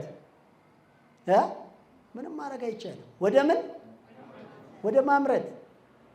ብዙ ጊዜ የምናነሳው 7 ዓመት ሙሉ መንገድ ዳርሼ ስጠብስ የነበረች ሴትን ከእጅ ወደ አፍ እንኳ ያልሆነላትን በተጨማደደ ቢጃማ የምትኖርን ጠዋት ማታ ብርድ የሚያሰቃያትን እኮ በ2 እስከ 5 ዓመት ድረስ ብትሰሪም ባሰሪም ግዙፍ ገቢ እንዲኖርሽ ወደ እርሻ መካናይዝድ እና ትልቅ የምግብ ኮምፕሌክስ ኢንዱስትሪ እንድታቋቁሚ ይችን ቢዝነስ ፕላን ያያት ብለን እኮ ወደ ባለ ሀብትነት ያመጣን ሰዎች ነን። ገንዘብ ሳይሆን ምንድን ነው የሰጠነው? ገንዘብን ማተሚያ ማለት ነው። እሺ ቀጣይ ጥያቄ። እድሉ ስለተሰጠኝ አመሰግናለሁ። እኔ ስመጣ ዛሬ ለሁለተኛ ቀን ነው የምመጣው እና እንደ በላይ ሚዲያ ወይም እንደ ሚሊዮነሮች መንገድ ካፒታል ከ100 እስከ 100 ሺህ ብር ድረስ ይቻላል። ግን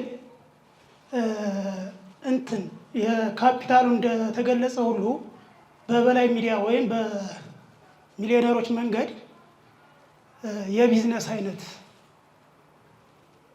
የተጠኑ የቢዝነስ አይነቶች ይህን ብትጀምሩ ተብሎ በደረጃ የተቀመጡ አሉ ወይ ነው? ይህም ብዙ ጊዜ ያወራንበት ነው። ለማንኛውም ግን ማንኛውም ሰው በሰማና በተረዳ ሰዓት መጠየቅ ስለሚችል እኛ ይዘን የመጣ ነው አዲስ ስራ ሳይሆን አዲስ አሰራር ነው ብለናቸዋል። የማያዋጣ ሰውና የማያዋጣ ስራ የለም በእኛ ጥናት። ዋጋ ግን ሊያስከፍል ሊያደክም ክትትል ሊጠይቅ ይችላል። 1600 አይነት ስራዎችን በዚህ ስልጠና ማካተት እና ሚሊዮነር መሆን ይቻላል። ነገር ግን ለምሳሌ ያክል በባለፈ 40 ነው 70 የሚሆን ለምሳሌ ያክል ገለጽ ነው እንጂ እንደ ሌላ ቢዝነስ አማካሪ ይሄ ስራ ያዋጣል አንላቸው። በ20 ሚሊዮን ብር ተጀምሮ በየወር 600 ሺህ ብር ወይም 1 ሚሊዮን የምታገኙበት ስራ ነው ልንገራችሁ። ይህን ያክል ብር ብታወጡ ለካፒታል፣ ለንግድ ፍቃድ፣ ለቆጣሪ ይህን ያክል ብትሰጡ እኛ አንልም። ለምን ብትሉ በቀላሉ 1600 አይነት ቢዝነስ ፕላን ተንትኑ እያላችሁ ነው ማለት ነው አይደለ? ስለዚህ በአመት ያልቃል። አንዱን ብቻ ለማውራት አያልቅም። ስለዚህ እኛ ቀለል አድርገን የምናወራችሁ ምን ልስራ የሚለውን ለእናንተ ያዙት። ምንም ጀምር አንተ ደስ ያለህን ሪፖርት ላኩ ያለው ለምንድን ነው? ምን ላኩ ብለናል? ኢንፎርሜሽን። ምን ከኢንፎርሜሽኗ ውስጥ ሁለቷ ምን ትላለች? የስራው አይነትና መነሻ ካፒታል ተባለ እኮ አለቀ። የስራው አይነትና መነሻ ካፒታል የምትለዋን አንተ ላክ። ከዛ አይ ይሄ እኛ ቢዝነስ ፕላን ውስጥ የለም ካላልን በስተቀር አለ ማለት ነው ወይስ አይደለም? አለ። ግልጽ ነው አይደለ? አለ። አንተ ብቻ ይሄን ነው መስራት የፈለግኩ ብለህ የሚመችህን ልታገኘው የምትችለው የገባህን የምታውቀውን ነገር ብቻ ላክ። ከዛስ ደርሶናል ካልንህ አለ ማለት ነው እኛ ውስጥ። እሺ፣ አመሰግናለሁ አቶ በላይ። እኔ የቢዝነስ ፕላኑን የሰማሁት ሳምንት ቅዳሜ ዕለት ማታ ነው። አጋጣሚ ጎረቤት ቴሌቪዥን ላይ አይቼ ነው፣ በሀገሬ ቴሌቪዥን እና ከዛም በኋላ በዩቲዩብ በማንኛውም ደረጃ መከታተል ጀምሬ ተከታትዬ ዛሬ መጥቻለሁ። የመጣሁት ካስኮ አካባቢ ነው እና አሁን እስከ 26 ተመዝግባችሁ ጨርሱ ተብሏል እና እኔ ደግሞ ትንሽ ቦታዎችንም አላመቻቸውም እና ወደ ቀጣይ ይራዘማል ወይስ እንዴት ነው የሚሆነው ለማለት ነው የመጀመሪያው ጥያቄ። እሺ፣ ባጭሩ ቅርብ ጊዜ ነው የሰማሁት። መጀመር ፈልግ ነበረ። እንደነገራችሁኝ ከሆነ የተጀመረበት ቀን እያለቀ ነው ወይም አልቋል ማለት ጀምሮ የተባለበት ቀን አይደለ? ስለዚህ ቀጣይ ያለው ይራዘማል ወይስ ይቆያል? በነገራችን ላይ ይሄ በእኛ ቅድ ብቻ የሚሄድ ስላልሆነ እንደ ሁኔታው ነው የምናደርገው። ስለምንችል ነው። እሺ እዚህ የምናወራችሁ ለራሳችን ድርጅት ለእያንዳንዷ ቀን እቅድ፣ በጀት፣ ፕላን የማይንቀሳቀስ አለን። ነገር ግን በሰው ሰራሽና በተፈጥሮ አደጋ ጠጋም ፈጠንም ሊል ይችላል። ይሄ ግልጽ ነው። እናንተን ግን ባለን አቅምና ባለን ጊዜ ስለሆነ ስልጠና የምንሰጣችሁ ሶስተኛው ዙር የተወሰነ ጊዜ ሊቆይ ይችላል፣ ላይቆይም ይችላል። ቢቆይም ባይቆይም በአየር ላይ ስልጠናውን መስጠቱ አስቸግሮን ሳይሆን የሁለተኛ ዙሮችን በጣም መመርመርና የሁለተኛና የሶስተኛ ዙሮችን በቂ የሆነ ምላሽና እንቅስቃሴያቸውን ግልጽ በሆነ መንገድ ተጨባጭ ለውጥ ማምጣታቸውን የቤት ስራ ስለሚጣድብን ያንን እንግዲህ ለመፈተሽ ብዙ ነገር አለ። እንደምታውቁት ሀገራችን ውስጥ ወቅታዊ በጣም ብዙ ችግር አለ። ከአንድ ቦታ አንድ ቦታ ለመንቀሳቀስ ከባድ ነው፣ ያስቸግራል። በዛ ላይ መረጃ በደንብ ለማግኘት ያስፈልጋል። በዛ ላይ ሌጋሊቲ እያንዳንዱ ነገር መረጃ ያስፈልገዋል። እንደዚህ አይነት ነገሮች ጫና የሚፈጥሩብን ከሆነ ምንችል ሰዓት ነው የምናደርገው። ቀለል ካለልን ደግሞ ቶሎ እናቀለዋለን። በባለፈ እንደነገርናችሁ ብዙ ፕሮጀክት አለ። የመደበኛ ውስጥ ያሉትን ወደ ተሻለ መደበኛ ቶሎ አድገው እንዲመጡ፣ በተለያየ ማረሚያ ቤት ያሉትን ይህም ፕሮግራም በቴሌቪዥን የማገኘት መብት እንዲኖራቸው ለነሱ የማመልከት፣ ለአካል ጉዳተኞች ገና በአካል ስልጠናውን ለመስጠት ልዩ እውቅናና እንቅስቃሴና አዳራሽ እየተስተካከለ ነው። እነዚህ ሁሉ ነገሮች በአንድ ቀን ይፈጸምልን። ገብቷችኋል አይደል? ይራዘም ስለማናውቀው አሁን የምናውቀው ብቻ አሁን የተጀመረውን ሰው ይዘን መቀጠላችን ነው። ለመሆኑስ ለመጀመር ምን አስቸገረ? ስራውን ለመጀመር የባንክ ቡክ አካውንት ቀድማችሁ መክፈት እንደ ግዴታ አትውት እያልናችሁ ነው። አጠቃላይ ለመክፈት ግዴታ ነው። ነገር ግን ስራውን ለመጀመር መመዝገብ፣ አቴንዳንስ መሙላትና የስራውን አይነት መነሻ፣ ካፒታል፣ ዕድሜ፣ ጾታ፣ አድራሻ ኢንፎርሜሽን መላክ ነው የሚቀድመው። ከዛ በኋላ መጀመር ትችላላችሁ። ሌላ አሁን አንዳንድ ሰዎች ሄዳችሁ ኦሮሚያ ባንክ ነኝ፣ ጸደይ ባንክ ነኝ አናውቀውም አሉ ለምትሉ ሰዎች ባካችሁን ስልጠናውን እስከ መጨረሻ እንደማታዳምጡ እያጣራን ነው። ማለትም ምን እያልን ያለ ነው? ስልጠናውን እስከ መጨረሻ የምትከታተሉ ከሆነ በየሳምንት የማንዘለው አንድ ነገር አለ። ቅርብ ጊዜ ስልጠና ያለነው ስልጠና አንደኛ ለመመዝገብ የሚሆን አቴንዳንስ ለመሙላት ስትሞክሩ በፊት 2 ብር ሲቆርጥ የነበረው ኤስኤምኤስ ሾርት ኮድ አንስተናል። በ10 ቤቱ በጥቅልም በአየር ሰዓትም እንደፈለጋችሁ በነፃ የሚንሸራሸር እንደ ማንኛውም ሚሴጅ ብቻ ኖርማል ሚሴጅ አገልግሎት ብቻ ኮስት የሚያደርግ እንደተቀመጠ ነው። 2 ብሩ እንደተነሳ ነግረናቸዋል። አሁንም እሱ ላይ የሚሞክር ሰው አለ። ሌላው በኢትዮ ኤፍኤም ላይ የነበረን ፕሮግራም ወደ ቴሌቪዥኑ እንደተቀለልነው ነግረናቸዋል። አሁንም እዛ ላይ ጠፋ የሚል ሰው አለ። ሌላ ባንክ አካውንት ለመክፈት አሁን ሄዳቸው አትጠይቋቸው። የባንኩን ስምና አካባቢያችሁ ላይ ያለውን ቅርንጫፍና የእናንተን ስም በሚሴጅ ላኩልን። እኛ ለባንኮቹ ልከን ራሳቸው ደውለው ምን ይሏቸዋል ብለናል፣ ያስከፍቷቸዋል ብለናቸዋል። ገብቷቸዋል አይደለ? ስለዚህ እንደገና ደውላችሁ አሁን ባንክ ነው ያለሁት የምትሉ ሰዎች ትክክል አይደላችሁም። እሺ ልኬ ነበረ አልተደወለልኝም ካላችሁ ወደኛ ሲላክ ደርሶናል የሚል ካልመጣ ደርሶናል የሚል እንድንልክ ይደረጋል። ሌላው ደግሞ በመደወያው ስልክ ሚሴጅ የምትልኩ አቴንዳንስ የምትሞሉ ሰዎች እባካችሁን አቴንዳንስ የሚሞላው ኢንፎርሜሽን የሚላከው በ0910 80 80 19 ስልክ ነው። 0932 39 0401 መደወያ ነው። ለዩ መደወያውንና ኢንፎርሜሽን መላኪያውን።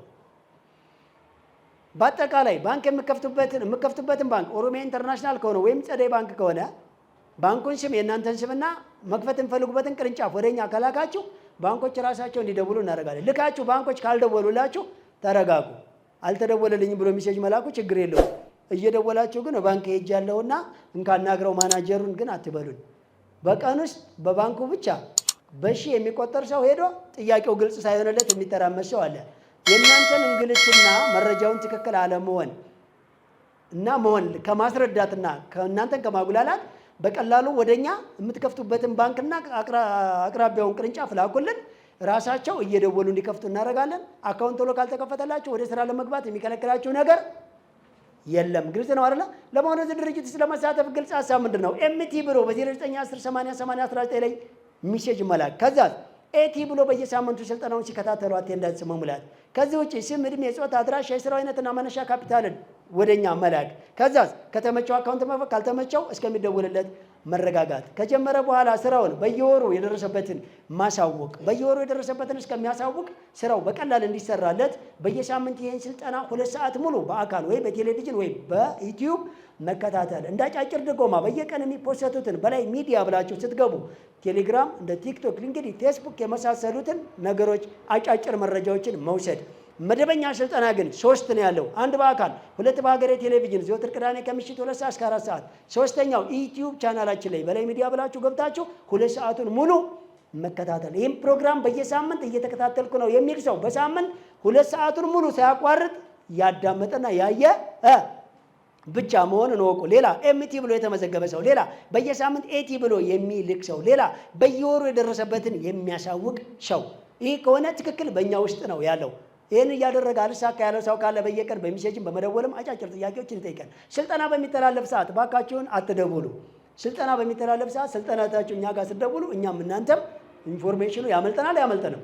እናንተ ተዉትና እኔ ቅዳሜ ቁጭ ብዬ ስልጠናዬን አዳምጣለሁ። የማን የራሴን። እኛ ቤት ውስጥ በዛን ሰዓት ግርግር ምናምን የለም። ህፃናት በጊዜ ይተኛል። ሁሉም ሰው ጸጥ ነው የሚለው፣ ስልክም አይወራም። ጸጥ ብሎ ሁሉም ሰው ስልጠናውን ያዳምጣል። እያንዳንዱ የሚላኩትን ኮሜንቶችን ምናምን እናያለን። በሺህ የሚቆጠር ስልክ ግን ይደወላል። በየሳምንቱ ይህን ፕሮግራም በሀገሬ ቴሌቪዥንና በላይ ሚዲያ ብላችሁ በዩቲዩብ ላይ እንዲሁም በአካል መታችሁ የምትከታተሉ ሰዎች ያለማቋረጥ ፕሮግራሙን ተከታተሉ። ሌላ የምትፈልጉት እገዛ በላይ አትክልትና አስቤዛ ማዕከላችን ደንበኛ የሆናችሁ ሰዎች ብዙ ጊዜ ለሚገጥማችሁ ነገር እሱንም ወደኛ ኮሜንት ፖዚቲቭ በሆነ ነገር መላክ የምትችሉ መሆናችሁ እናሳውቃለን። አንድ ሌላው ይህ ሚዲያ ከቬሬጅ እንሰጣለን። ሚዲያችን የተለያየ አገልግሎትና ትልልቅ ድርጅት ያላቸው ሰዎች የድርጅታችን የአገልግሎታችን ደንበኛ የሆኑ ሰዎችን ደግሞ በየዓመት ባልና ትልልቅ ፕሮግራም ሲኖራቸው አድርሳቸውንና ምርትና አገልግሎታቸውን የማስተዋወቅ ድጎማ እየሰጠን ነው ያለ ነው። ሌላ በቅጥር ውስጥ እንገባለን የምትሉ ሰዎች ወደ ቅጥር ከመግባታችሁ በፊት የራሳችሁን ቢዝነስ ለመጀመር የመጨረሻ ፍተሻ አድርጋችኋል ወይ?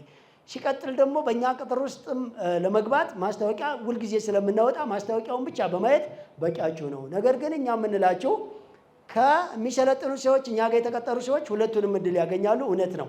ነገር ግን ማስታወቂያ እስከምናወጣ ድረስ መታገስ ትችላላችሁ። እልቅስ ከመቀጠር ግን የራሳችሁን ቢዝነስ መስራት እንደኔ ደግሞ የበለጠ ነው ሶሪ ነው የምላችሁ ማለት ነው።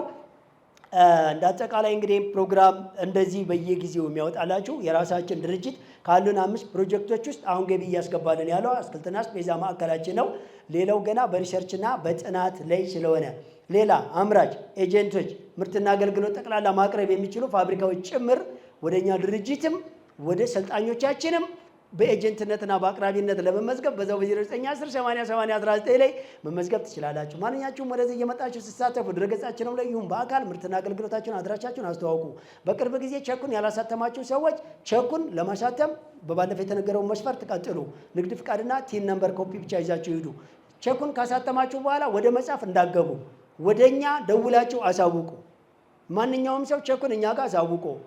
ገደቡ ተመቶበት ነው ቸኩን ማሰራጨት የሚችለው። የእርስ በርስ ግብይቱም ቢሆን ኖሮ እንደዛው እኛ በምናውቀው መንገዱ ስለሆነ እየተንቀሳቀሰ ያለው ይህ ማድረግ ምንም አይነት ነገር አያስቸግራቸውም። ለነበረን ቆይታ እጅግ እያመሰገንን ትልልቅ ድርጅቶች ሌላ ድርጅታቸው ላይ እምነት፣ እድገት ምናምን የመሳሰሉ ነገሮች ካስቸገራችሁ ትልልቅ ድርጅቶቻቸውን ከነሰራተኞቻቸውና ማኔጅመንቱ ሙሉ እዚህ ቢሮ ውስጥ አምታችሁ በነፃ ኮርስ እንዲሰጥላችሁ ማድረግ። የተለየ የበላይ አትክልትና አስቤዛ ደንበኛ ከሆናችሁ ደግሞ በአካባቢያችሁና ድርጅታችሁ መተን ኮርሱን በነፃ እንሰጥላቸዋለን። ለእናንተ አይደለም ቀርቶ ለትልልቅ ኩባንያዎችና የመንግስት ተቋማትም አገልግሎትን እየሰጠን ስለሆነ ለነበረን ቆይታ እጅግ በጣም እናመሰግናለን። መልካም ሳምንት።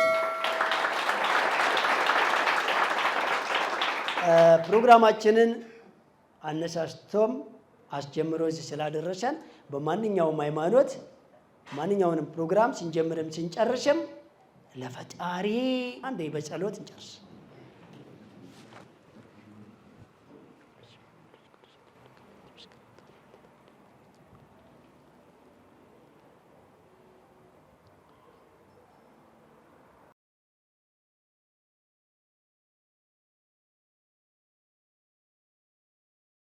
ሄሎ ደርሻለሁኝ። መጣሁ። እሺ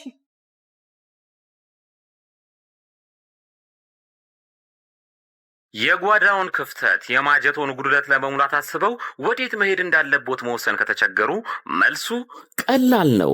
ወደ በላይ አትክልትና አስቤዛ ማዕከል ጎራ ይበሉ።